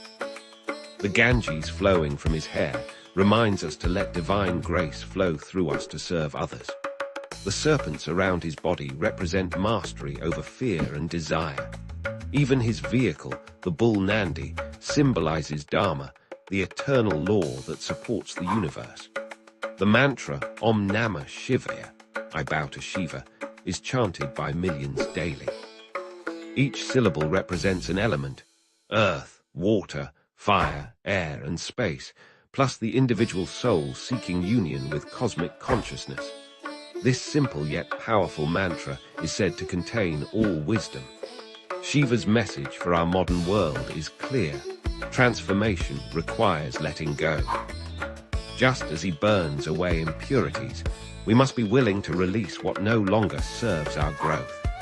His meditation teaches us that peace comes from within, not from external achievements or possessions. His family life shows that we can be spiritual while fulfilling our worldly duties. In essence, Shiva represents the supreme paradox, the destroyer who is supremely compassionate, the ascetic who is the perfect lover, the fierce deity who is the most easily pleased. He reminds us that life's opposing forces, creation and destruction, love and detachment, material and spiritual, are not contradictions, but complementary aspects of the same divine dance. As we face personal and global transformations today, Shiva's eternal dance continues, inviting us to find rhythm in chaos, wisdom in destruction, and ultimately, liberation in letting go. For in Shiva's dance lies the secret of the universe. Eternal change is the only constant, and in accepting this truth lies our freedom. Imagine a world where even gods must fight for recognition. This is the story of Manasa, the snake goddess who challenged the very foundations of divine hierarchy. In the celestial realms of Hindu mythology, where deities reign supreme and cosmic battles shape the universe, There existed a goddess unlike any other. Manasa, the serpent deity, born from the mind of the great sage Kashyapa, was destined for an extraordinary journey. Manasa's birth was no ordinary event. She emerged from Kashyapa's meditation, a living embodiment of his thoughts on snake lore and poison. Her very essence was intertwined with these potent forces, making her a unique and formidable presence in the pantheon of gods. But being extraordinary didn't guarantee acceptance. Manasa found herself in a precarious position, caught between the world of gods and mortals. The established deities, particularly Shiva, the destroyer, viewed her with suspicion. They questioned her right to be worshipped, her place among them. Undeterred, Manasa embarked on a quest for recognition. She knew her powers were real, her domain vital. Snakes, after all, were both feared and revered in the mortal world. They symbolized danger and protection, death and renewal. Manasa understood that her role as their goddess was crucial for maintaining cosmic balance. Her journey took her to the mortal realm, where she sought devotees among the people. She appeared to farmers, healers, and common folk, demonstrating her power over snakes and her ability to cure their venomous bites. Slowly, whispers of a new goddess began to spread. But not everyone was willing to accept Manasa. In the kingdom of Champaka lived a wealthy merchant named Chand Sadagar. He was a devout worshipper of Shiva and refused to acknowledge Manasa's divinity. This rejection became the central conflict in Manasa's story, a test of her resolve and divine status. Manasa approached Chand, requesting his worship. She said, "O merchant, I am Manasa, goddess of snakes. Offer me your devotion, and I shall protect you and your kin from the dangers of serpents." But Chand, proud and stubborn, replied, "I bow only to Lord Shiva. I need no protection from a self-proclaimed goddess." This rejection ignited a battle of wills that would span years. Manasa, determined to prove her worth, unleashed her powers. She sent snakes to destroy Chand's gardens, sink his ships, and threaten his family. With each calamity, she offered him a chance to relent, to accept her divinity. But Chand remained steadfast. He cried out to Shiva, "O Mahadeva, protect me from this pretender." And for a time, Shiva's blessings shielded him from Manasa's wrath. This divine tug-of-war illustrated a profound truth in Hindu philosophy: the interconnectedness of all deities and the complex nature of devotion. As the conflict escalated, it caught the attention of other gods. They watched with interest, some sympathizing with Manasa's struggle, others wary of upsetting the established order. This cosmic drama reflected the earthly struggles of acceptance and change, a theme that resonates even in our modern world. Manasa's perseverance began to pay off. More and more mortals turned to her for protection, offering prayers and rituals in her name. Her power grew with each new devotee, challenging the notion that divinity was a fixed, unchanging state. The tide turned when Chand's son, Lakindar, fell victim to a deadly snakebite on his wedding night. In her grief, Behula, Lakindar's wife, turned to Manasa for help. She undertook a perilous journey, floating down the river with her husband's lifeless body, facing numerous trials. Behula's unwavering faith touched Manasa deeply. In this moment, the goddess realized that true divinity lay not just in power, but in compassion and the ability to inspire devotion. She restored Lakindar to life, proving her divine capabilities once and for all. This act finally broke Chand's resistance. He saw the truth of Manasa's godhood and the folly of his stubborn denial. In a moment of humility, he offered her worship, but with a twist that spoke to his enduring pride. He turned his back and offered flowers with his left hand, a less respectful form of worship. Manasa accepted this imperfect devotion, understanding that change comes slowly and that even flawed recognition is a step towards acceptance. This teaches us a valuable lesson about tolerance and the gradual nature of spiritual growth. With Chand's acknowledgement, Manasa's position in the divine hierarchy was secured. She became known as Manasa Devi, a goddess of snakes, fertility, and protection. Her story spread throughout the land, inspiring devotion and respect. The tale of Manasa's struggle carries deep significance in Hindu thought. It illustrates the fluid nature of the divine pantheon, showing that new deities can emerge and gain acceptance. This reflects the adaptable, inclusive nature of Hinduism itself. Moreover, Manasa's journey embodies the concept of tapasya, or spiritual austerity. Through her persistent efforts and unwavering belief in her own divinity, she achieved her goal. This teaches us the power of determination and faith in achieving our life's purpose.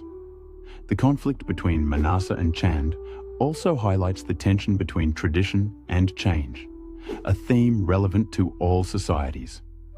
It shows how established beliefs can be challenged and expanded, making room for new ideas and diverse perspectives.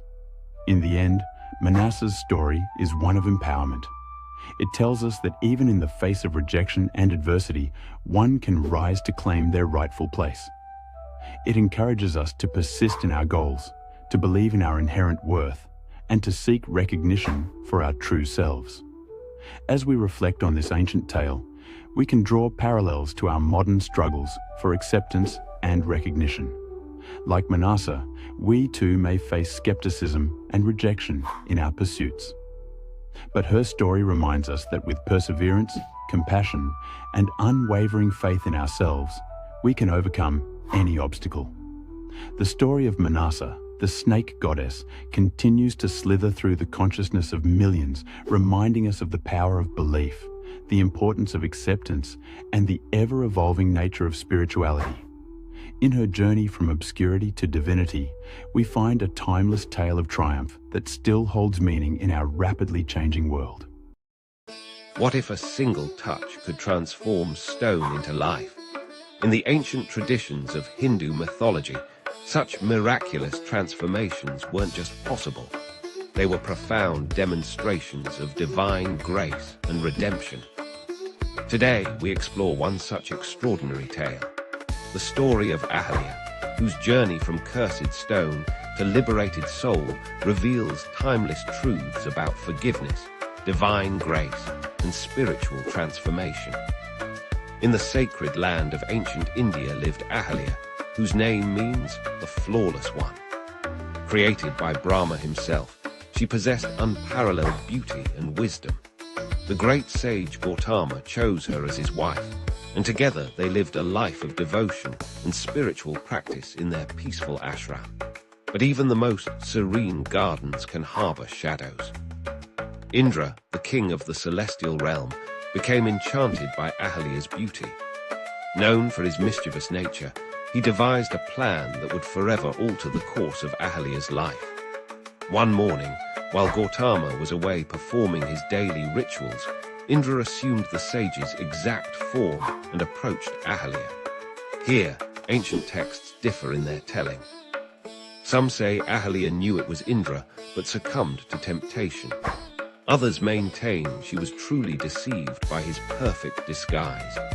Regardless, when Gautama returned to find what had transpired, his anger manifested in a powerful curse. With words that shook the very foundations of the ashram, he condemned Ahalya to become as unfeeling as the heart he believed she had shown, transforming her into stone. Yet within this curse lay the seeds of eventual redemption. Gautama proclaimed that Ahalya would remain in this state until Lord Rama, an incarnation of Vishnu himself, would one day touch her with his sacred feet. Thus began Ahalya's long wait, existing as a stone in the very ashram where she had once lived as the sage's honored wife.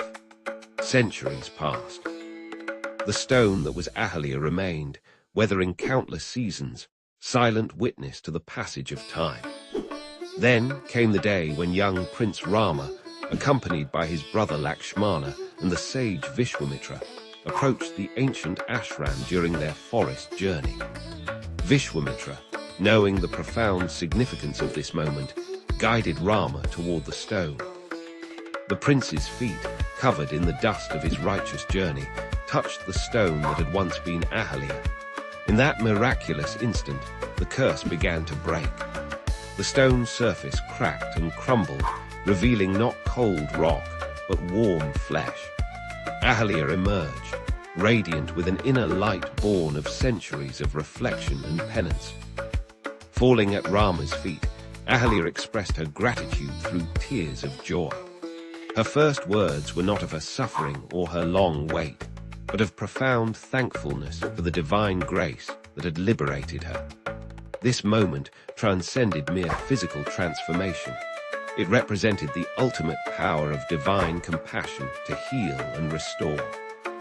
The significance of this tale reaches far beyond its supernatural elements. Ahalya's story speaks to the universal human experiences of transgression, consequence, and redemption. The stone curse represents not just divine punishment, but the way our own actions can harden us, making us insensitive to the world around us. Rama's role in this story illuminates the Hindu concept of divine grace. His touch didn't just break a curse, it exemplified how divine intervention can transform our darkest moments into opportunities for spiritual awakening. The dust of his feet, considered sacred in Hindu tradition, symbolizes the humility required for true transformation. Gautama's eventual forgiveness of Ahalya teaches us about the power of redemption. After her liberation, ancient texts tell us that Ahalya was reunited with her husband, their reconciliation demonstrating that even the deepest wounds can heal through sincere repentance and divine grace. This story also challenges us to examine our own hearts. How often do we become like stone, unfeeling, unresponsive to the divine presence in our lives?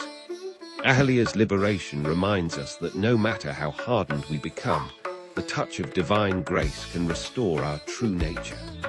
In Hindu philosophy, this tale illustrates the concept of karma and grace working in harmony. While Ahalya's actions brought immediate consequences, her story didn't end with punishment.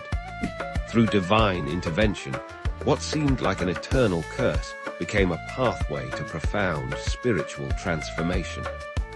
Today, the story of Ahalya continues to resonate across time, reminding us that no soul is beyond redemption, no curse beyond breaking when touched by divine grace. Her transformation from stone to living being mirrors our own potential journey from spiritual unconsciousness to awakened awareness. As we conclude this ancient tale, we're reminded that like Ahalya, each of us has the potential for transformation. Perhaps we too are waiting for that divine touch that will awaken us from our own stone-like existence, returning us to our true, radiant nature.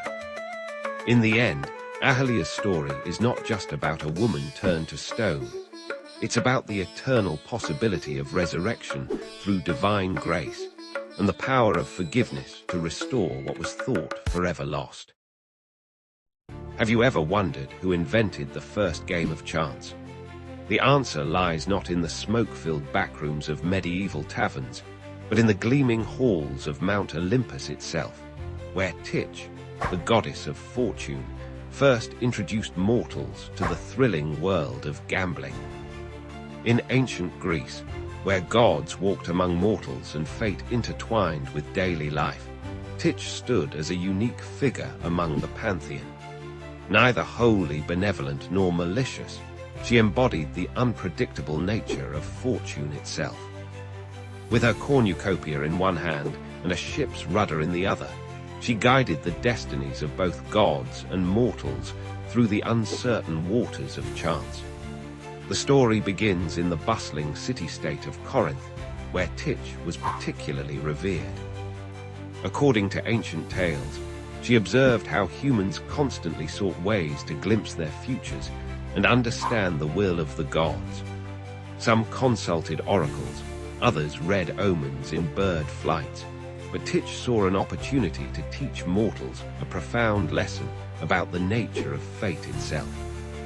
One moonlit night, she appeared to a group of merchants in the Agora of Corinth. These weren't ordinary traders.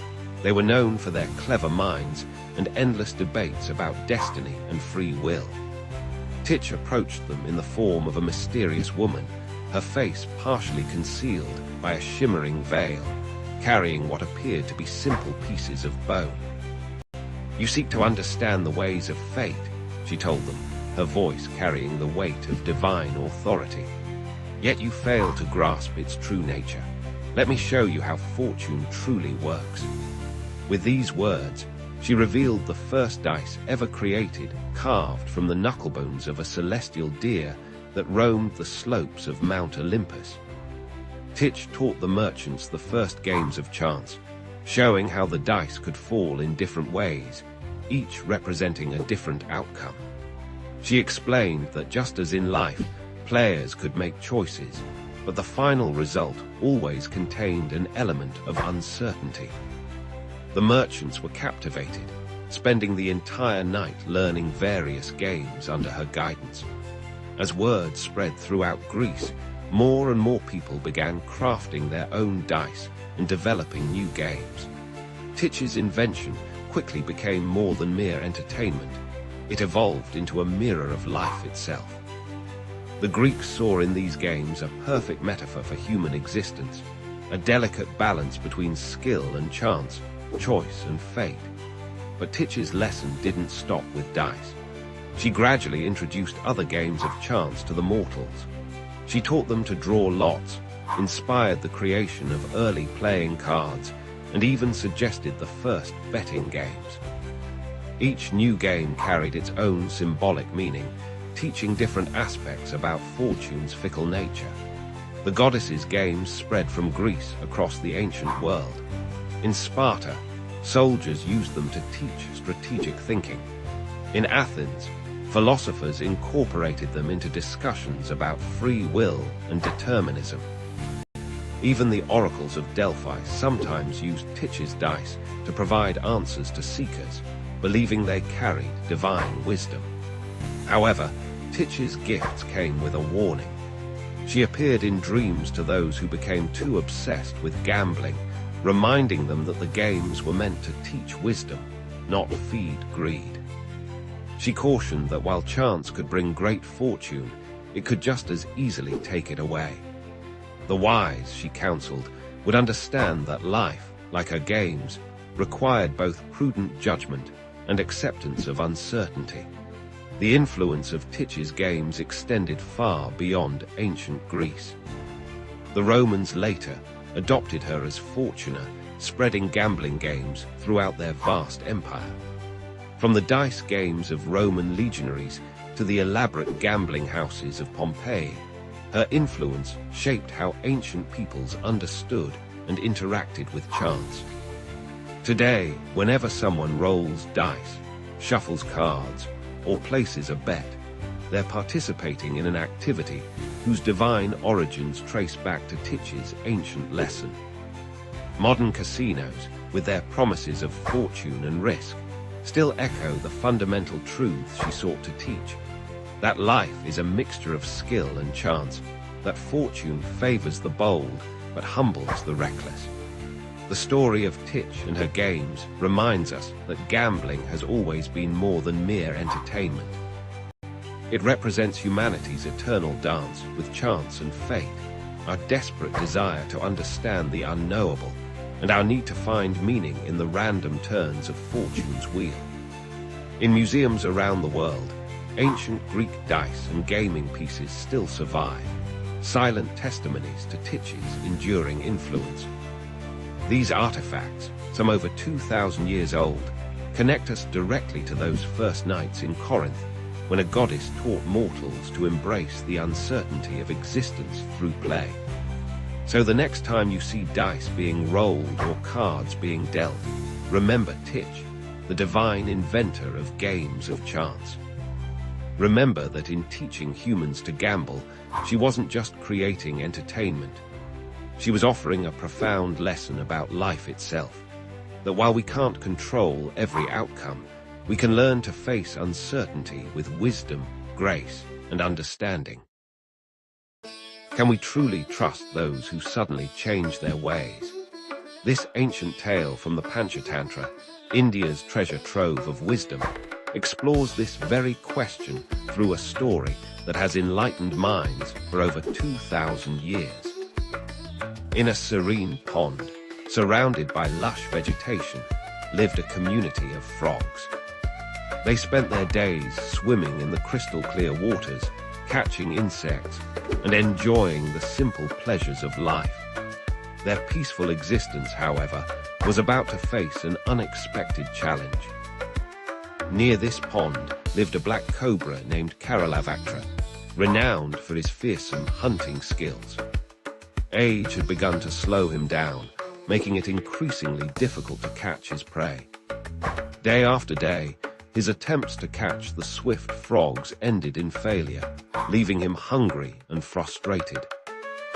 As hunger gnawed at him, he realized he needed a new strategy, one that would require cunning rather than speed. One morning, Karalavaktra positioned himself by the pond's edge, appearing unusually calm and meditative. Instead of his usual aggressive posture, he sat perfectly still, as if lost in deep contemplation.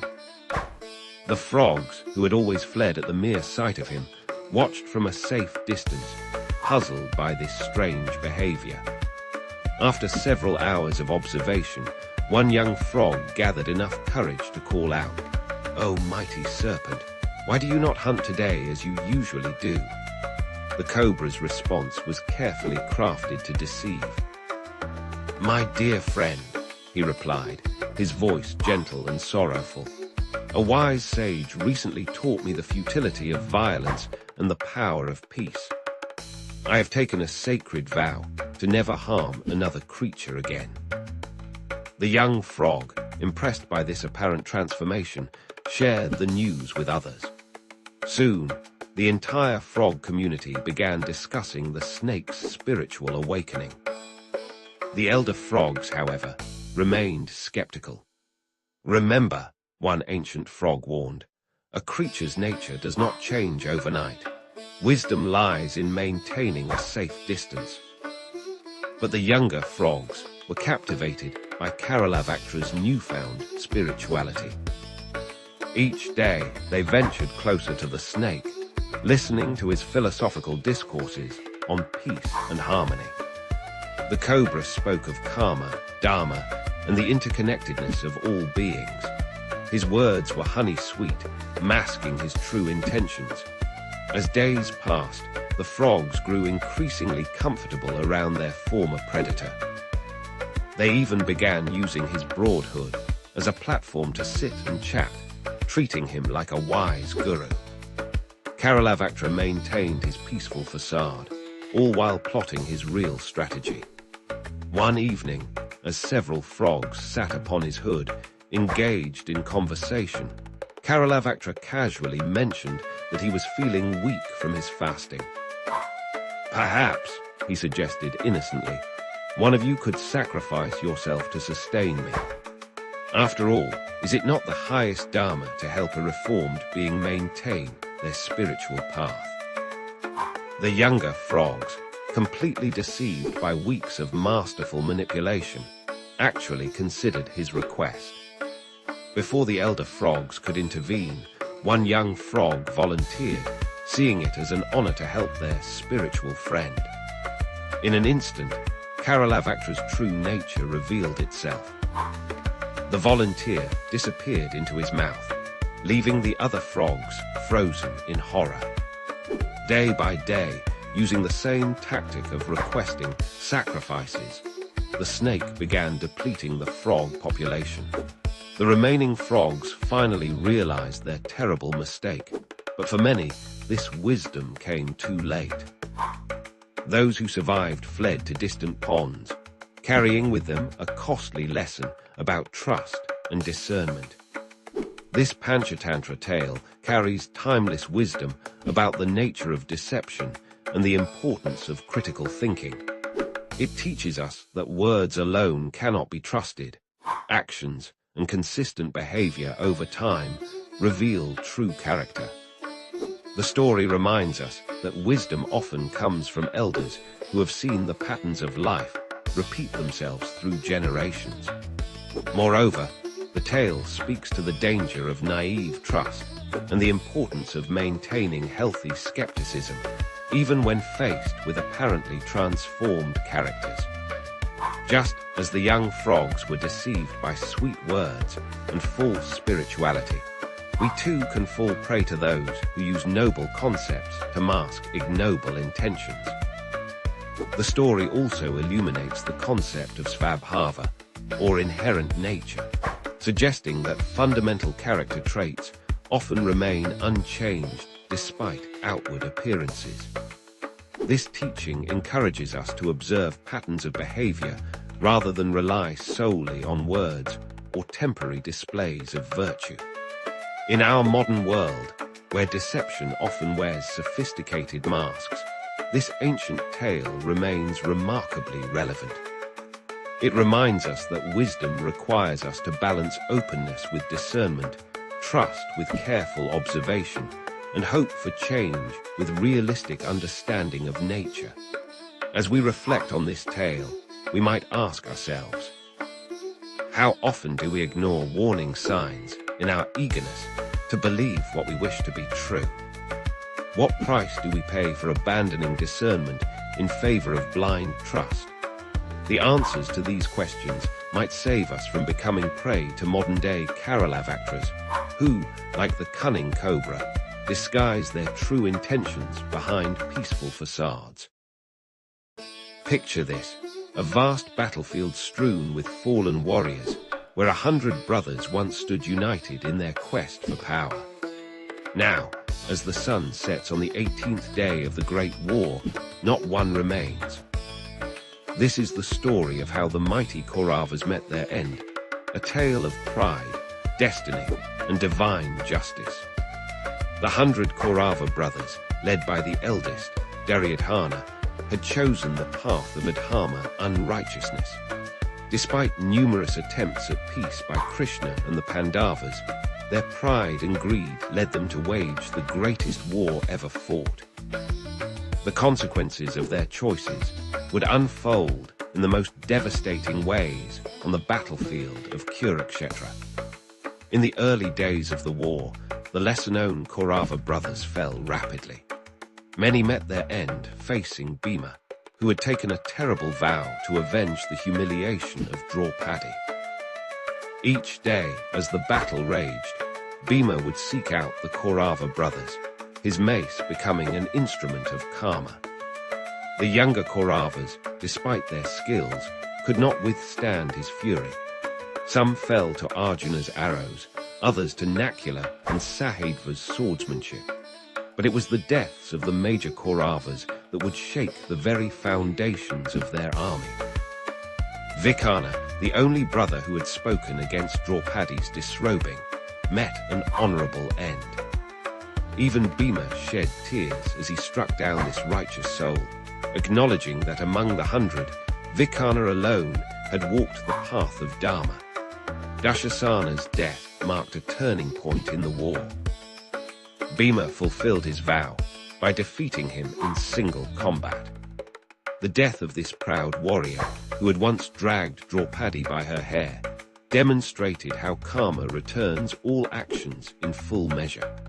The battlefield fell silent as warriors on both sides witnessed the price of dishonoring the divine feminine. As the war progressed, the remaining brothers began to fall one by one.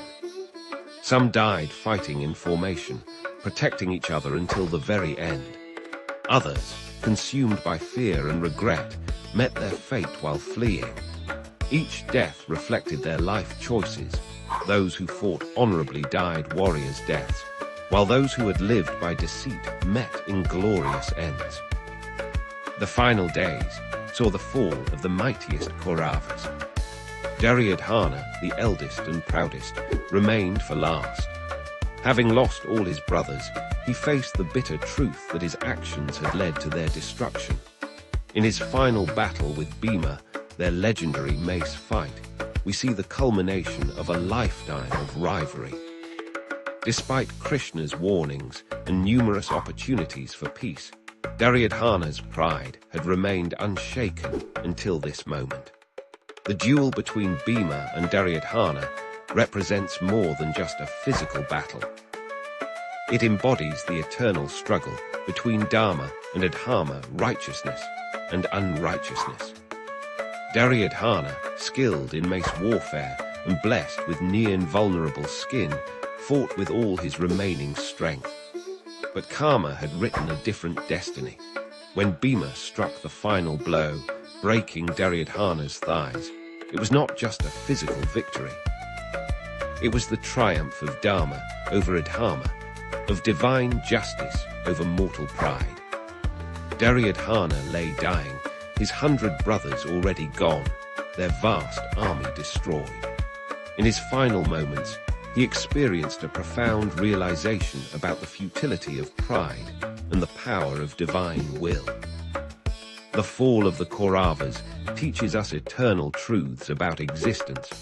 First, that actions have consequences that cannot be escaped. The Kauravas' choice to pursue power through Adharma sealed their fate.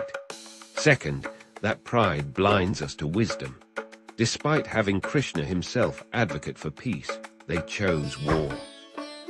Third, that Dharma, though it may seem to suffer temporarily, ultimately prevails. Each brother's end reflected their character. Those who showed traces of Dharma died honorably in battle. Those who had embraced Adharma completely met darker fates. The 100 Kaurava brothers, born of a single boon, united in their opposition to the Pandavas, fell one by one until none remained.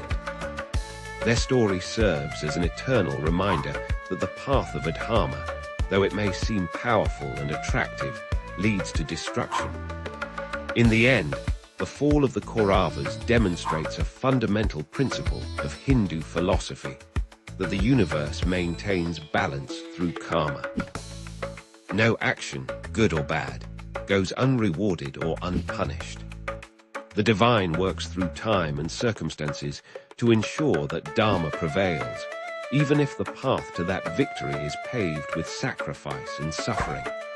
Their tale, though thousands of years old, remains relevant today. It warns us about the dangers of pride, the importance of choosing Dharma over personal gain, and the inevitable justice of karma. As we reflect on their fate, we're reminded that every choice we make shapes not just our destiny, but the very fabric of Dharma itself.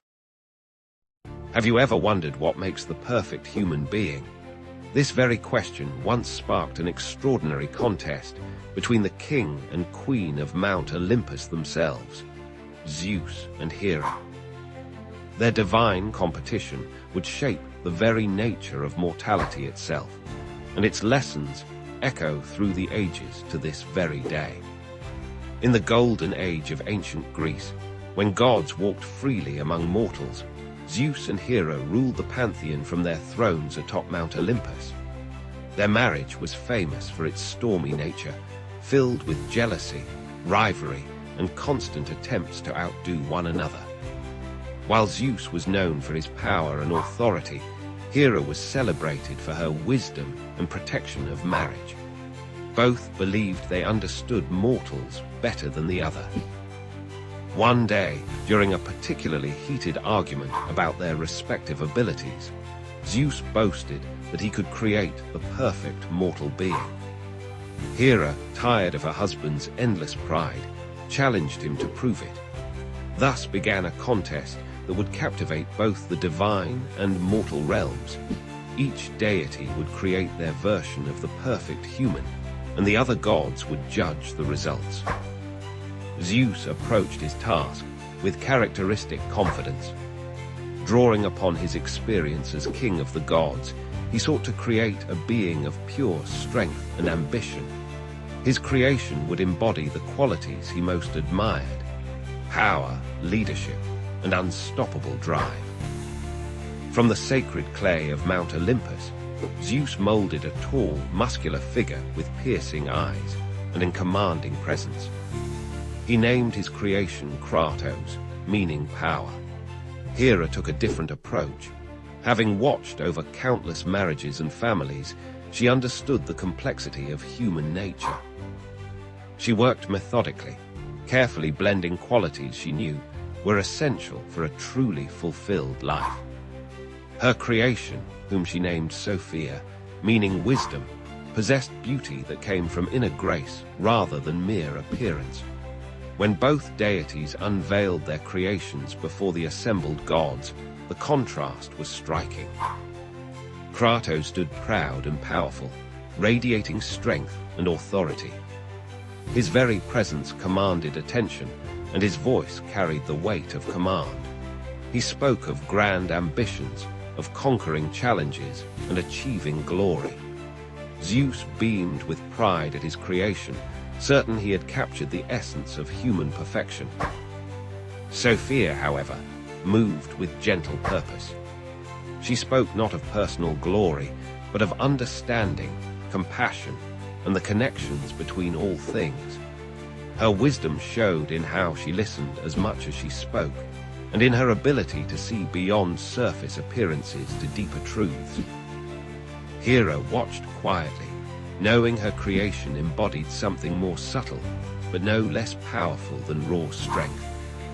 The gods began their evaluation, observing how each creation interacted with the world around them. Kratos proved himself capable of great achievements, leading others and accomplishing mighty deeds. Yet he struggled with pride, and often found himself lonely at the heights of his success.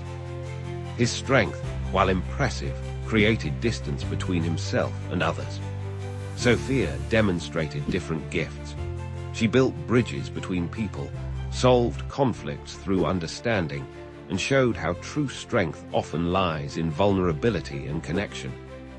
Her influence spread not through force, but through the ripple effects of wisdom shared and kindness shown.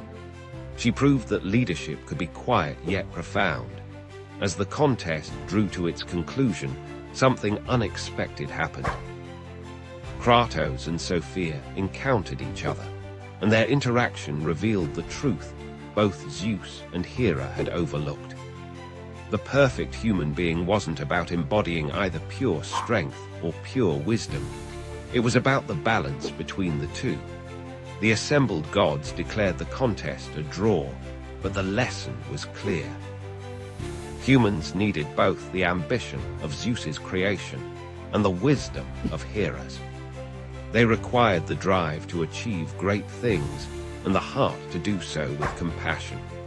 The perfect human wasn't a single ideal, but a constant journey between these complementary forces. This myth teaches us that perfection doesn't lie in extremes, but in balance. Zeus and Hera's contest revealed that human nature is too complex to be reduced to a single set of traits.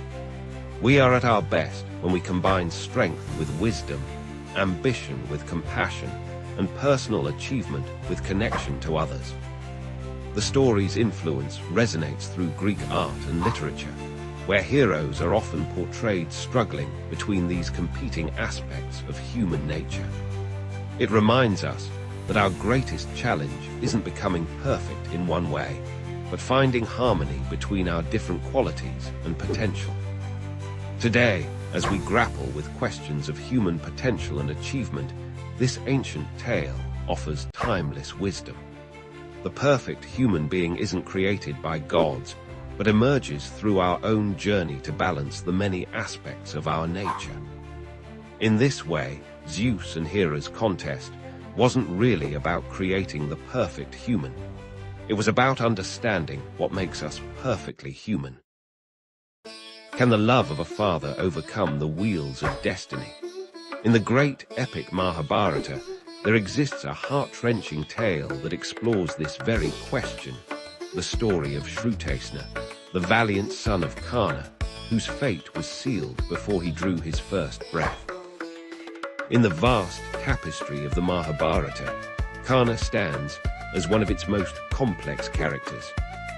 Born to Kunti and the sun god Surya, abandoned at birth, and raised by a charioteer, Karna rose to become one of the greatest warriors of his age. but few know the tale of his son Shrutesna, whose life and death would add another layer to Karna's tragic existence. Shrutesna was born to Karna and his wife Vrashali, growing up in the shadow of his father's greatness. From an early age, he showed promise as a warrior, inheriting his father's extraordinary skills in archery and warfare. Like the morning sun reflecting in clear waters, Shrutesna mirrored his father's values of honor, loyalty, and unwavering dedication to truth. But dark clouds had gathered long before Shrutesna's birth. Years earlier, Karna had been cursed by Parashurama, his guru, for concealing his true identity as a kshatriya while learning the sacred arts of warfare. The curse stated that Karna would forget his divine weapons at the moment of his greatest need. However, what Karna didn't know was that this curse would cast its shadow not just on him, but also on his beloved son. As Shrutesna grew into a young man, he became known for his valor and righteousness. He carried himself with the same dignity as his father, earning respect from both allies and enemies. In the courts of Hastinapura, where Karna served as the king of anger and a close friend to Duryodhana, Shrutesna was regarded as a prince worthy of his noble lineage. The winds of war began to blow across Bharatavarsha as tensions between the Pandavas and Kauravas reached their breaking point. As preparations for the great Kurukshetra war began, Shrutesna, now a skilled warrior, stood ready to fight alongside his father. The bond between father and son had grown stronger through years of training, shared values, and mutual respect. But fate had woven a different pattern in its cosmic tapestry. On the 13th day of the war, Shrutesna found himself facing the mighty Arjuna, his father's greatest rival, and unknown to both, his own uncle. The young warrior charged forward with the confidence of youth and the skill of intense training, but destiny had other plans. In that crucial moment, as father and son fought together against Arjuna, the curse of Parashurama manifested itself in an unexpected way. Karna, witnessing his son in danger, reached for his most powerful weapon to protect him. But the curse took effect, making him forget the divine incantations needed to summon his celestial weapons. What followed was a scene of heart-wrenching tragedy. Despite Karna's desperate attempts to protect his son, Shrutesna fell to Arjuna's arrows. The young warrior died in his father's arms, his last words expressing pride in living and dying as Karna's son. The battlefield fell silent, as if nature itself mourned the loss of such a promising young life. This moment marked a turning point in the Great War. Karna's grief transformed into a burning determination, but the loss of Shrutesna would haunt him until his own death days later. The tragedy exemplified the cruel workings of karma and destiny in the grand narrative of the Mahabharata. The story of Shrutesna teaches us profound truths about the nature of existence in Hindu philosophy. It shows how the threads of karma weave through generations, how the actions of the past shape the present, and how even the mightiest warriors cannot escape their destined path. This tale also illustrates the concept of dharma in its most complex form. Shrutesna followed his dharma as a son and warrior, fighting alongside his father even though it led to his death. Karna, torn between his duty as a father and his obligations as a warrior, faced the ultimate test of his principles. The relationship between Karna and Shrutesna reflects the eternal bond between father and son, a love that transcends the boundaries of life and death. Their story reminds us that even in the face of inevitable fate, the dignity with which we face our destiny defines our character. In the grand scheme of the Mahabharata, Shrutesna's death serves as a poignant reminder that war spares no one. that the cycles of karma affect both the mighty and the humble. His story, though brief, illuminates the complex interplay between free will and destiny that lies at the heart of Hindu philosophy. As we reflect on this tale today, we're reminded that our lives, like Shrutesna's, are part of a larger cosmic design. While we may not control our destiny, we can choose how we face it with courage, dignity, and unwavering adherence to our Dharma, just as Shrutesna did in his final moments on the battlefield of Kurukshetra.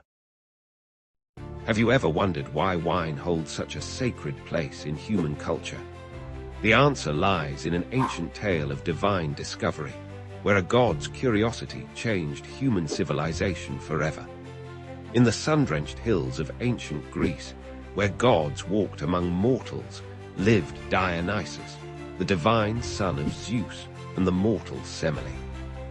Unlike his more austere divine siblings, Dionysus possessed an insatiable curiosity about the mortal world and its natural wonders. He spent his days wandering through lush valleys and dense forests, discovering the secrets of plants and their fruits. One particularly memorable autumn day, Dionysus noticed something peculiar. In a secluded grove, he found wild grapes that had fallen into a natural hollow in a rock. The grapes had been crushed under their own weight and left exposed to the warm Mediterranean sun. Intrigued by their transformed appearance, Dionysus approached the hollow. The air was thick with an unfamiliar yet enticing aroma. The crushed grapes had transformed into a mysterious liquid, their juice altered by time and nature's own alchemy. Dionysus, driven by his divine curiosity, tasted the strange liquid. Immediately, his senses awakened to something entirely new, the first wine ever created. The drink filled him with a warm, pleasant sensation. He felt his spirit soar and his mind expand with creative possibilities. This was no ordinary fruit juice. This was something magical, something that could bridge the gap between the mortal and divine realms. Dionysus knew he had discovered something extraordinary. Excited by his discovery, Dionysus began experimenting. He gathered more grapes and refined the process of fermentation. He learned that different varieties of grapes produced unique flavors, and that time played a crucial role in the transformation. Through divine inspiration and patient observation, he mastered the art of winemaking. But Dionysus was not content to keep this discovery to himself. He believed wine could bring moments of divine joy to mortal lives. He began teaching chosen mortals the secrets of viticulture, how to cultivate vines, when to harvest grapes, and the delicate process of fermentation.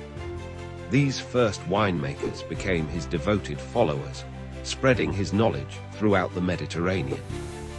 As wine spread across Greece, it became more than just a drink.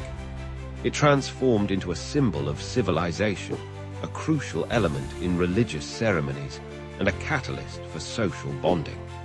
The symposium, a gathering where Greeks would drink wine and engage in philosophical discussions, became a cornerstone of their culture. Wine brought people together, sparked creativity, and helped forge connections between strangers. However, Dionysus also taught an important lesson about responsibility.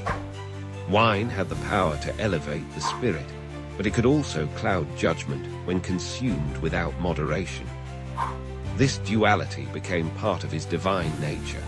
He was both the bringer of joy and ecstasy, and a reminder of the need for balance and wisdom. The gift of wine changed how humans celebrated, mourned, and connected with the divine. During festivals honoring Dionysus, people would drink wine and perform elaborate theatrical performances, giving birth to Greek theater. The god's influence extended beyond mere intoxication. He became associated with creative inspiration, religious ecstasy, and the breaking down of social barriers.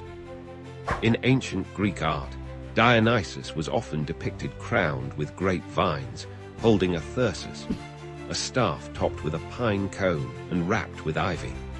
His followers, the Maenads and Satyrs, represented the wild and free spirit that wine could unleash. These artistic representations spread throughout the ancient world, influencing cultures far beyond Greece. The legacy of Dionysus's discovery endures to this day.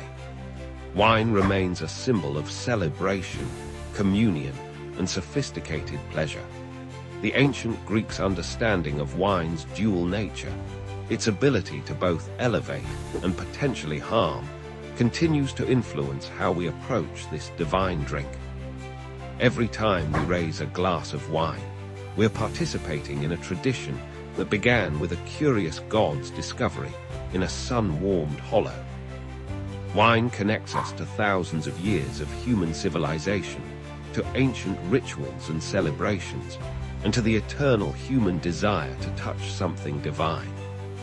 The story of Dionysus and wine reminds us that the most profound discoveries often come from careful observation of nature's mysteries. It teaches us that gifts, especially divine ones, must be approached with both joy and responsibility. In every glass of wine, we can still taste echoes of that first miraculous transformation, when a god's curiosity gave humanity one of its most enduring pleasures. Imagine a time before time itself, when the universe was nothing but endless darkness and swirling chaos. From this primordial void emerged the most powerful and fundamental force of nature, Gaia, the Earth Mother, the very ground beneath our feet, and the source of all life as we know it. In the beginning, there was only chaos, a gaping emptiness that contained all possibilities. From this cosmic soup, Gaia arose, bringing form and substance to the formless universe. She was not just another goddess. She was the Earth itself, the living, breathing planet that would become home to gods and mortals alike. Picture Gaia as the ultimate mother figure, vast as the mountains, deep as the oceans, and as nurturing as the fertile soil that gives life to every plant and tree.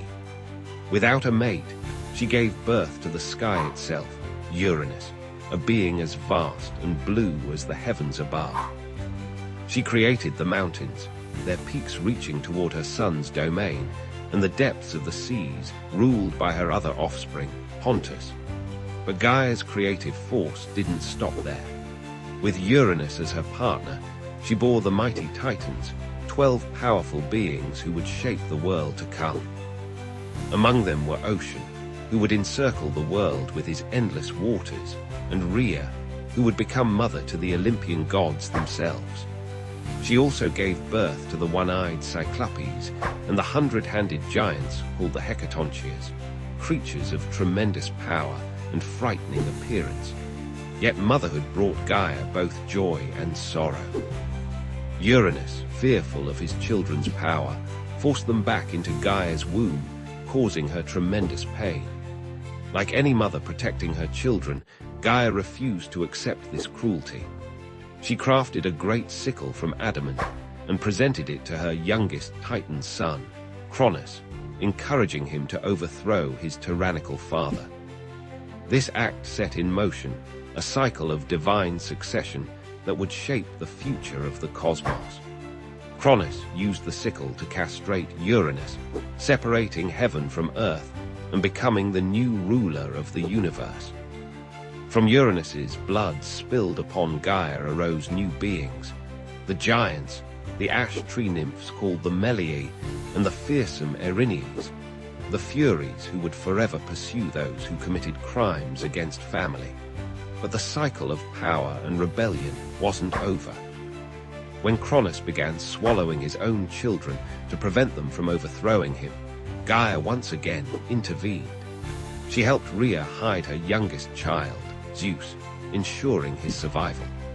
Zeus would eventually grow up to lead a rebellion against Cronus, establishing the reign of the Olympian gods we know from classical mythology. Throughout these cosmic struggles, Gaia remained a force of both creation and destruction. When the Olympians established their rule, She gave birth to her last and most fearsome offspring, Typhus, a monster of unprecedented power who nearly overthrew Zeus himself. This wasn't an act of pure malice, but rather Gaia's way of maintaining balance, testing each new regime to ensure they were worthy of their power. Even after the age of cosmic battles ended, Gaia's influence continued. The ancient Greeks understood her as the source of prophetic wisdom, believing that her connection to the very foundations of existence gave her unique insight into the future. The oracle at Delphi was said to have originally belonged to her before passing to Apollo. In every tree that reaches toward the sky, every spring that bubbles up from the ground, and every mountain that pierces the clouds, the Greeks saw Gaia's continuing presence. She was the force that made crops grow, the power that caused earthquakes when angered, and the eternal mother who received all living things back into her embrace upon death. Today, Gaia's legacy lives on not just in mythology, but in how we understand our relationship with the natural world. The modern Gaia hypothesis, which suggests that Earth's living and non-living components form a complex interacting system that maintains the conditions for life, draws its name from this ancient goddess who first embodied the idea of Earth as a living, conscious entity. As we face modern environmental challenges, Gaia's myth reminds us of our deep connection to the Earth and our responsibility to maintain harmony with the natural world. She teaches us that power must be balanced with wisdom, that creation and destruction are part of the same cycle, and that the Earth itself is not just our home, but our mother, deserving of our respect, protection, and reverence. In the end, Gaia's story is not just a tale of cosmic creation, but a reminder of the fundamental forces that shape our existence. The power of motherhood, the importance of balance in nature, and the eternal cycles of creation, destruction, and renewal that continue to this day. From the depths of chaos, she emerged to give birth to our world, and in every aspect of nature, her presence still endures. What drives a mother to murder her husband? In ancient Greece, few tales capture the dark depths of revenge quite like the story of Clytemnestra, the queen who waited 10 years to serve justice as cold as the blade she wielded. Our story begins in Mycenae, a mighty fortress city of ancient Greece, where Queen Clytemnestra ruled alongside her husband, King Agamemnon. Their marriage was once a happy one, blessed with 4 children, including their beloved daughter Iphigenia. But the gods had other plans, and their family's peace would soon shatter like a clay vessel dropped from Olympus itself. When Agamemnon's brother Menelaus lost his wife, Helen, to the Trojan prince Paris, all of Greece prepared for war. 1,000 ships gathered at Aulis, ready to sail for Troy, but the winds refused to blow. Day after day, the massive fleet sat motionless on still waters, as if Poseidon himself held them in contempt. Desperate for answers, Agamemnon consulted the prophet Calchas, who delivered devastating news. The goddess Artemis demanded a sacrifice, Agamemnon's own daughter, Iphigenia. Only her blood could appease the goddess and grant favorable winds for the journey to Troy. Faced with an impossible choice between his daughter and his duty as commander of the Greek forces, Agamemnon made a decision that would seal his fate. He lured Iphigenia to Aulis under the false pretense of marriage to the great warrior Achilles. Instead of a wedding, the young princess found herself on an altar, her own father holding the knife that would end her life. When news reached Clytemnestra of her daughter's death, something broke within her. The loving wife transformed into an instrument of vengeance, her heart hardening like bronze in a smith's forge. For 10 long years, while Agamemnon fought at Troy, she planned her revenge with meticulous precision. During those years of waiting, Clytemnestra found solace in the arms of Aegisthus, Agamemnon's cousin who harbored his own grudge against the king. Together, they ruled Mycenae, preparing for the day when the victorious king would return from war. That day finally arrived in a blaze of triumph.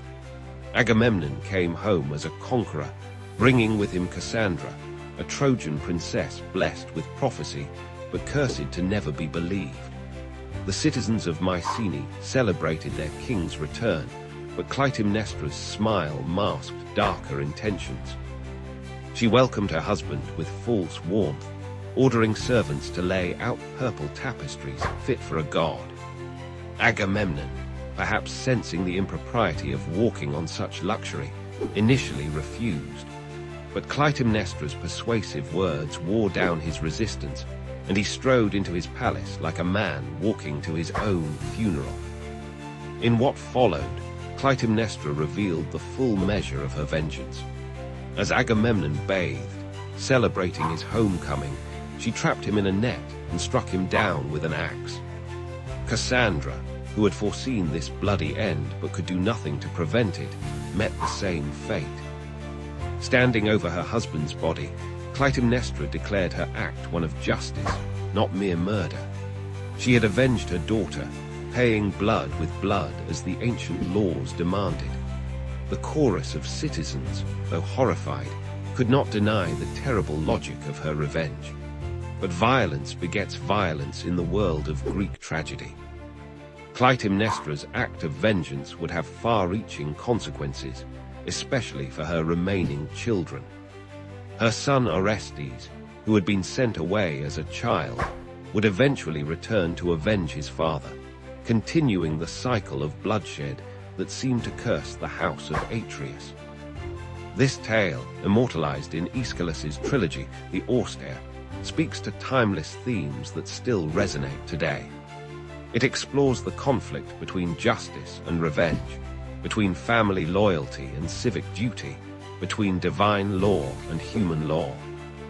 Clytemnestra stands as one of literature's most complex characters, a grieving mother, a betrayed wife, a calculating queen, and a ruthless avenger. The story challenges us to consider difficult questions about justice and vengeance. Was Clytemnestra justified in her actions? Does one crime excuse another? Can the cycle of violence ever truly end? These questions haunted the ancient Greeks just as they trouble us today. The influence of this tale extends far beyond ancient Greece. It has inspired countless works of art, literature, and drama across the centuries.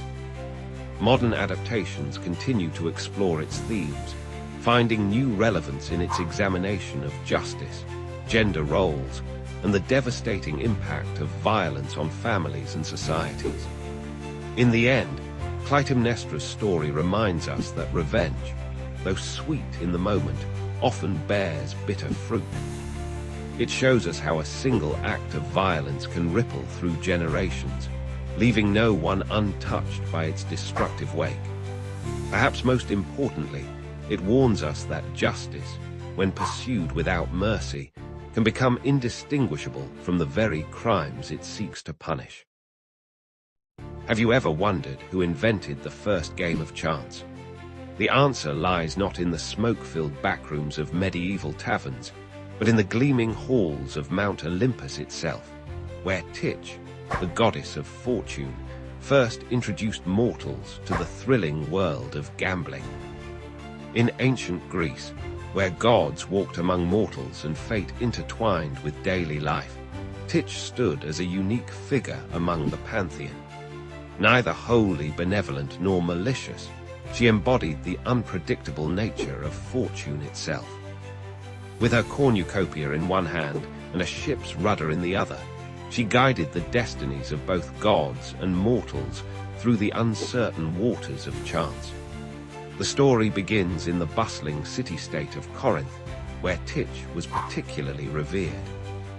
According to ancient tales, she observed how humans constantly sought ways to glimpse their futures and understand the will of the gods. Some consulted oracles, others read omens in bird flights, But Titch saw an opportunity to teach mortals a profound lesson about the nature of fate itself. One moonlit night, she appeared to a group of merchants in the Agora of Corinth. These weren't ordinary traders. They were known for their clever minds and endless debates about destiny and free will. Titch approached them in the form of a mysterious woman, her face partially concealed by a shimmering veil, carrying what appeared to be simple pieces of bone. "You seek to understand the ways of fate," she told them, her voice carrying the weight of divine authority. "Yet you fail to grasp its true nature. Let me show you how fortune truly works." With these words, she revealed the first dice ever created, carved from the knucklebones of a celestial deer that roamed the slopes of Mount Olympus. Titch taught the merchants the first games of chance, showing how the dice could fall in different ways, each representing a different outcome. She explained that just as in life, players could make choices, but the final result always contained an element of uncertainty. The merchants were captivated, spending the entire night learning various games under her guidance. As word spread throughout Greece, more and more people began crafting their own dice and developing new games. Titch's invention quickly became more than mere entertainment. It evolved into a mirror of life itself. The Greeks saw in these games a perfect metaphor for human existence, a delicate balance between skill and chance, choice and fate. But Titch's lesson didn't stop with dice. She gradually introduced other games of chance to the mortals. She taught them to draw lots, inspired the creation of early playing cards, and even suggested the first betting games. Each new game carried its own symbolic meaning, teaching different aspects about fortune's fickle nature. The goddesses' games spread from Greece across the ancient world. In Sparta, soldiers used them to teach strategic thinking. In Athens, philosophers incorporated them into discussions about free will and determinism. Even the oracles of Delphi sometimes used Titch's dice to provide answers to seekers, believing they carried divine wisdom. However, Titch's gifts came with a warning. She appeared in dreams to those who became too obsessed with gambling, reminding them that the games were meant to teach wisdom, not feed greed. She cautioned that while chance could bring great fortune, it could just as easily take it away. The wise, she counseled, would understand that life, like her games, required both prudent judgment and acceptance of uncertainty. The influence of Titch's games extended far beyond ancient Greece.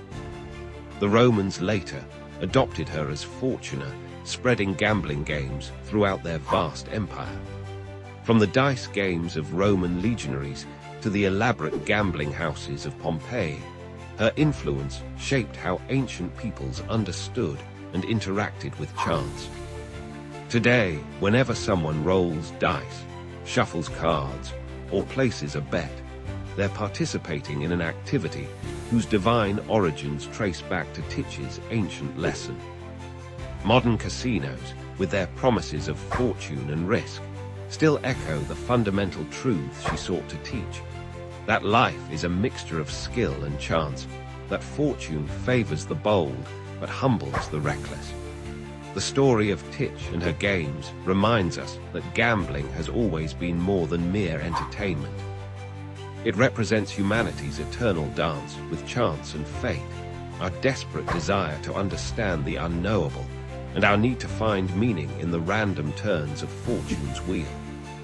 In museums around the world, ancient Greek dice and gaming pieces still survive, silent testimonies to Titch's enduring influence. These artifacts, some over 2,000 years old, connect us directly to those first nights in Corinth, when a goddess taught mortals to embrace the uncertainty of existence through play. So the next time you see dice being rolled or cards being dealt, remember Titch, the divine inventor of games of chance.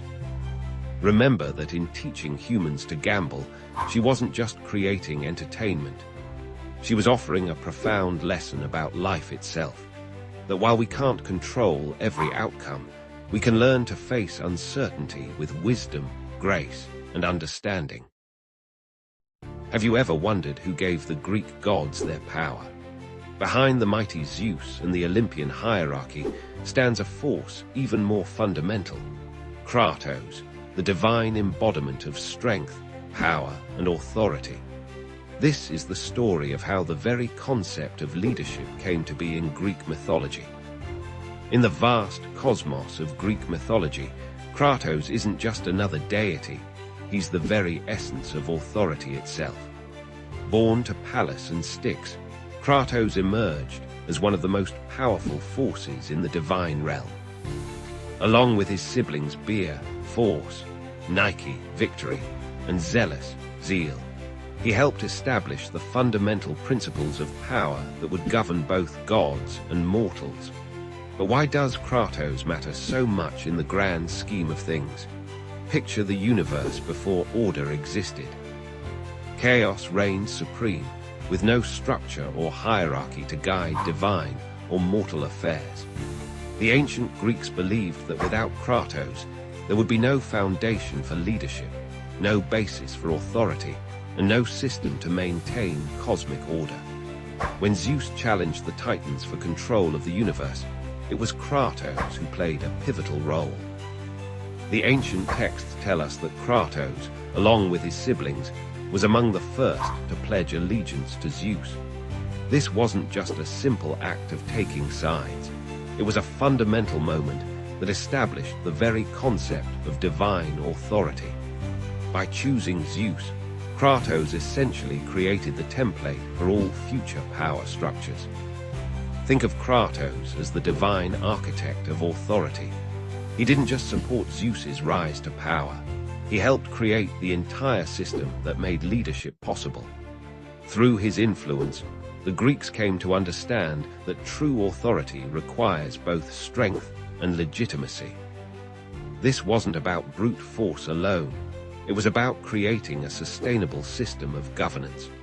The myths tell us that Kratos became Zeus's enforcer, carrying out the king of gods' commands with unwavering dedication. When Zeus needed to punish Prometheus for stealing fire, it was Kratos who led the charge. This famous myth shows us how authority systems work. There must be consequences for challenging established order, even if the challenger's motives seem noble. But Kratos' influence extended far beyond Olympus. The ancient Greeks saw his hand in every aspect of their society. From the authority of kings and rulers to the power of military commanders and heads of households, Kratos' principles shaped how humans understood and implemented leadership. The Greeks recognized that power without structure leads to chaos.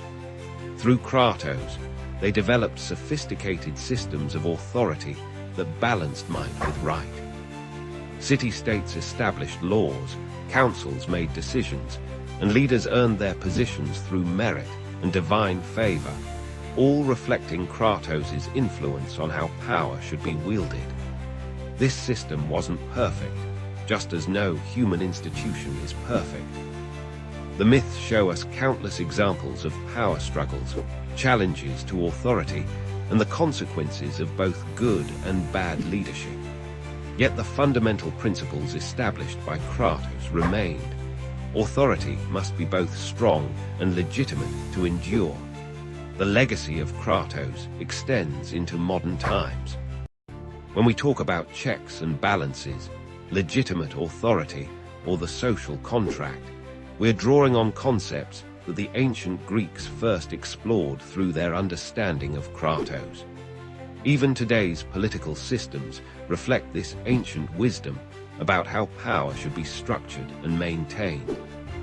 Kratos teaches us that true authority isn't just about having power, it's about using that power wisely and justly.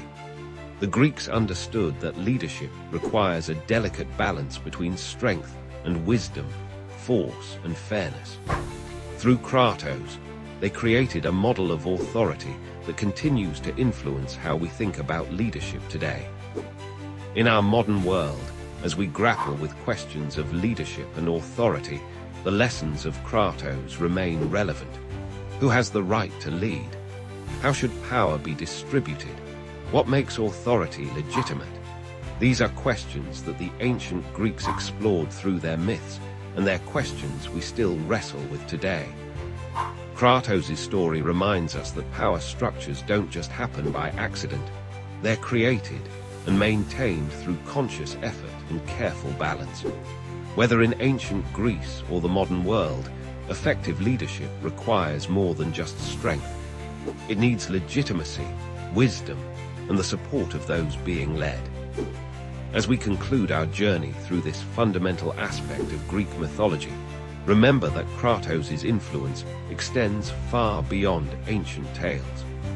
Every time we participate in organized society, elect leaders, or follow established rules, we're participating in systems that trace their origins back to these ancient concepts of authority and power.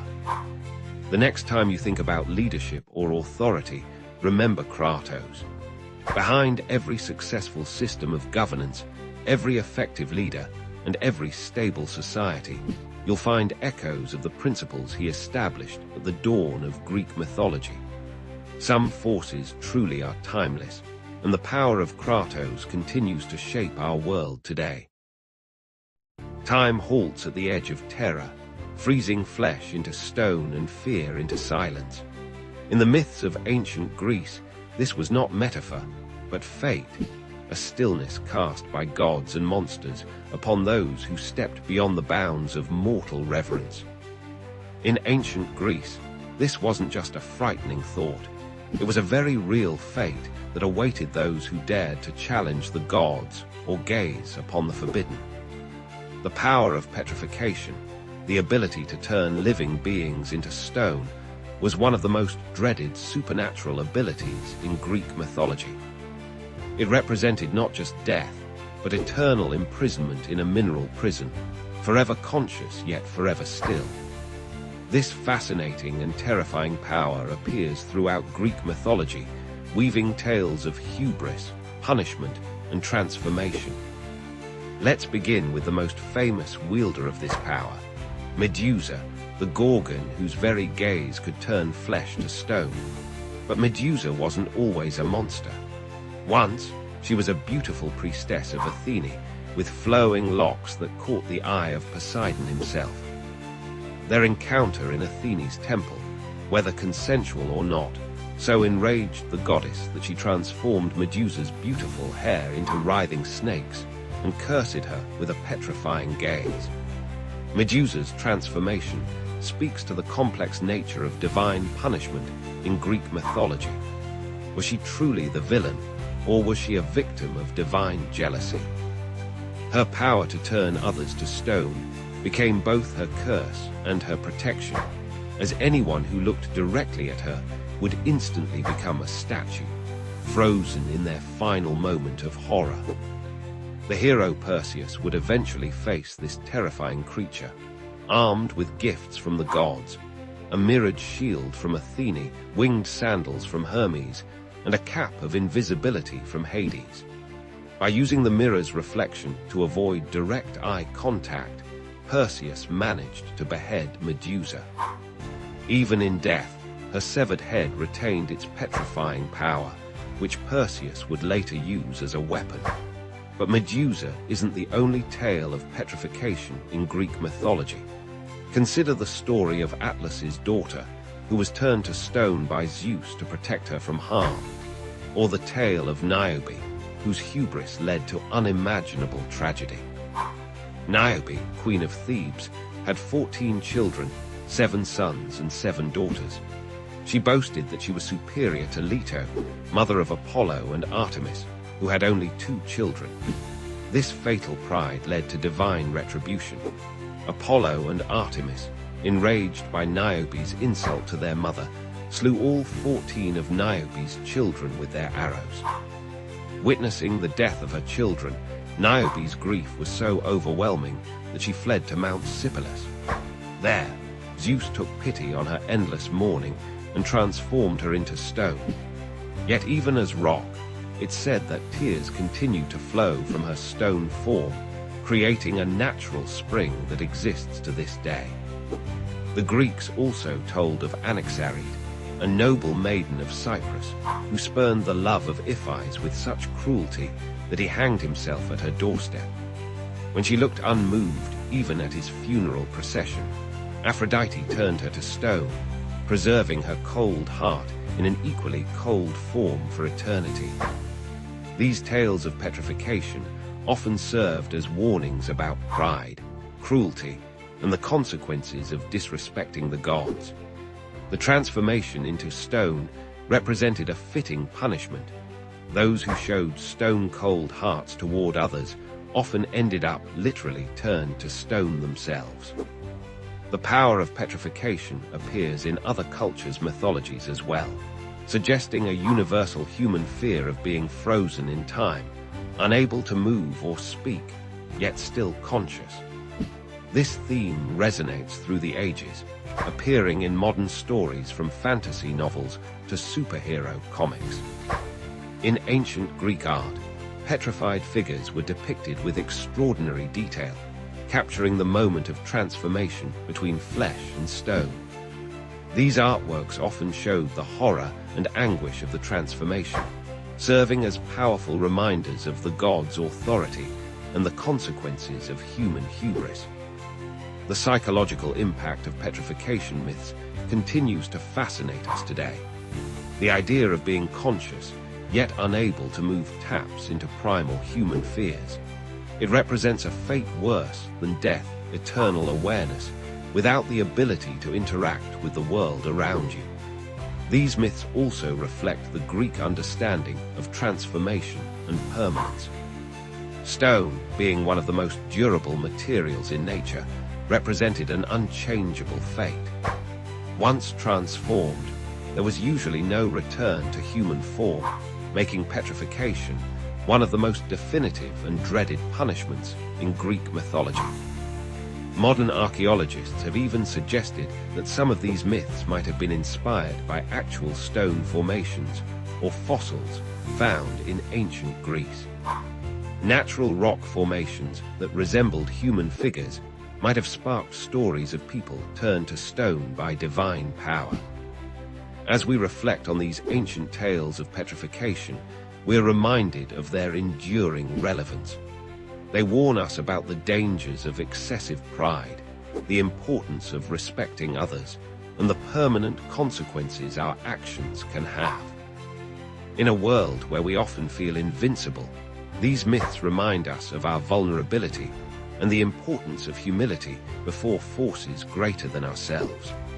Whether wielded by Medusa, the gods, or other mythological figures, the power of petrification remains one of the most compelling and terrifying elements of Greek mythology. It continues to captivate our imagination, reminding us that sometimes the most frightening fate isn't death, but the eternal stillness of stone. Have you ever gazed at the night sky and wondered why the moon waxes and wanes? The ancient Hindu texts reveal a fascinating tale of love, jealousy, and cosmic consequences that gave birth to the celestial constellations we see today. In the vast cosmic dance of creation, Daksha Prajapati, one of the primary creators of the universe, had 27 daughters of unparalleled beauty. These maidens possessed grace that could enchant even the celestial beings. Their father arranged their marriage to Chandra, the moon god, known for his mesmerizing brilliance and divine charm. Chandra, resplendent in his silver glory, took all 27 sisters as his wives. These divine unions were meant to establish harmony in the cosmic order. Each of these wives would later become the 27 nakshatras, or lunar mansions, through which the moon travels in its monthly journey across the night sky. Among his wives, Chandra found himself increasingly drawn to Rohini, whose name means the Red One. Her beauty and grace captivated him so completely that he began spending most of his time with her, neglecting his other wives. Rohini, who would become the star Aldebaran in the modern astronomical terms, basked in Chandra's undivided attention and love. The other wives, feeling abandoned and heartbroken, approached their father Daksha. They wept as they shared their sorrow, speaking of lonely nights while Chandra remained in Rohini's mansion. These daughters, who would become stars like Ashwini, Bharani, Kritika, and others, sought justice from their powerful father. Daksha's anger blazed like a cosmic fire upon hearing of this injustice. He summoned Chandra to his celestial court and spoke words that would forever change the moon's nature. For your transgression of Dharma, for showing such partiality among your wives, I curse you to wane gradually day by day, declared Daksha. The curse took immediate effect. Chandra, who once shone with full brilliance, began to lose his light. Day by day, his radiance diminished until he was barely visible in the night sky. This waning affected not just the moon but all life on Earth, as his light was essential for the growth of plants, the flow of tides, and the balance of nature. The other gods, concerned about the cosmic imbalance, approached Daksha for a solution. After much deliberation, Daksha modified his curse. The moon would still wane, but only for half the month. During the other half, he would regain his brightness gradually. This cycle would continue forever, teaching the importance of balance and equal treatment. This is why we see the moon's phases today. From the full moon to the new moon, and back again, this eternal cycle reminds us of the consequences of favoritism and the importance of treating all with equal respect. Each of Chandra's wives became a nakshatra, forming a celestial map through which the moon travels. The 27 nakshatras each possess unique characteristics and divine energies. Rohini represents creativity and fertility. Ashwini brings healing and swift progress.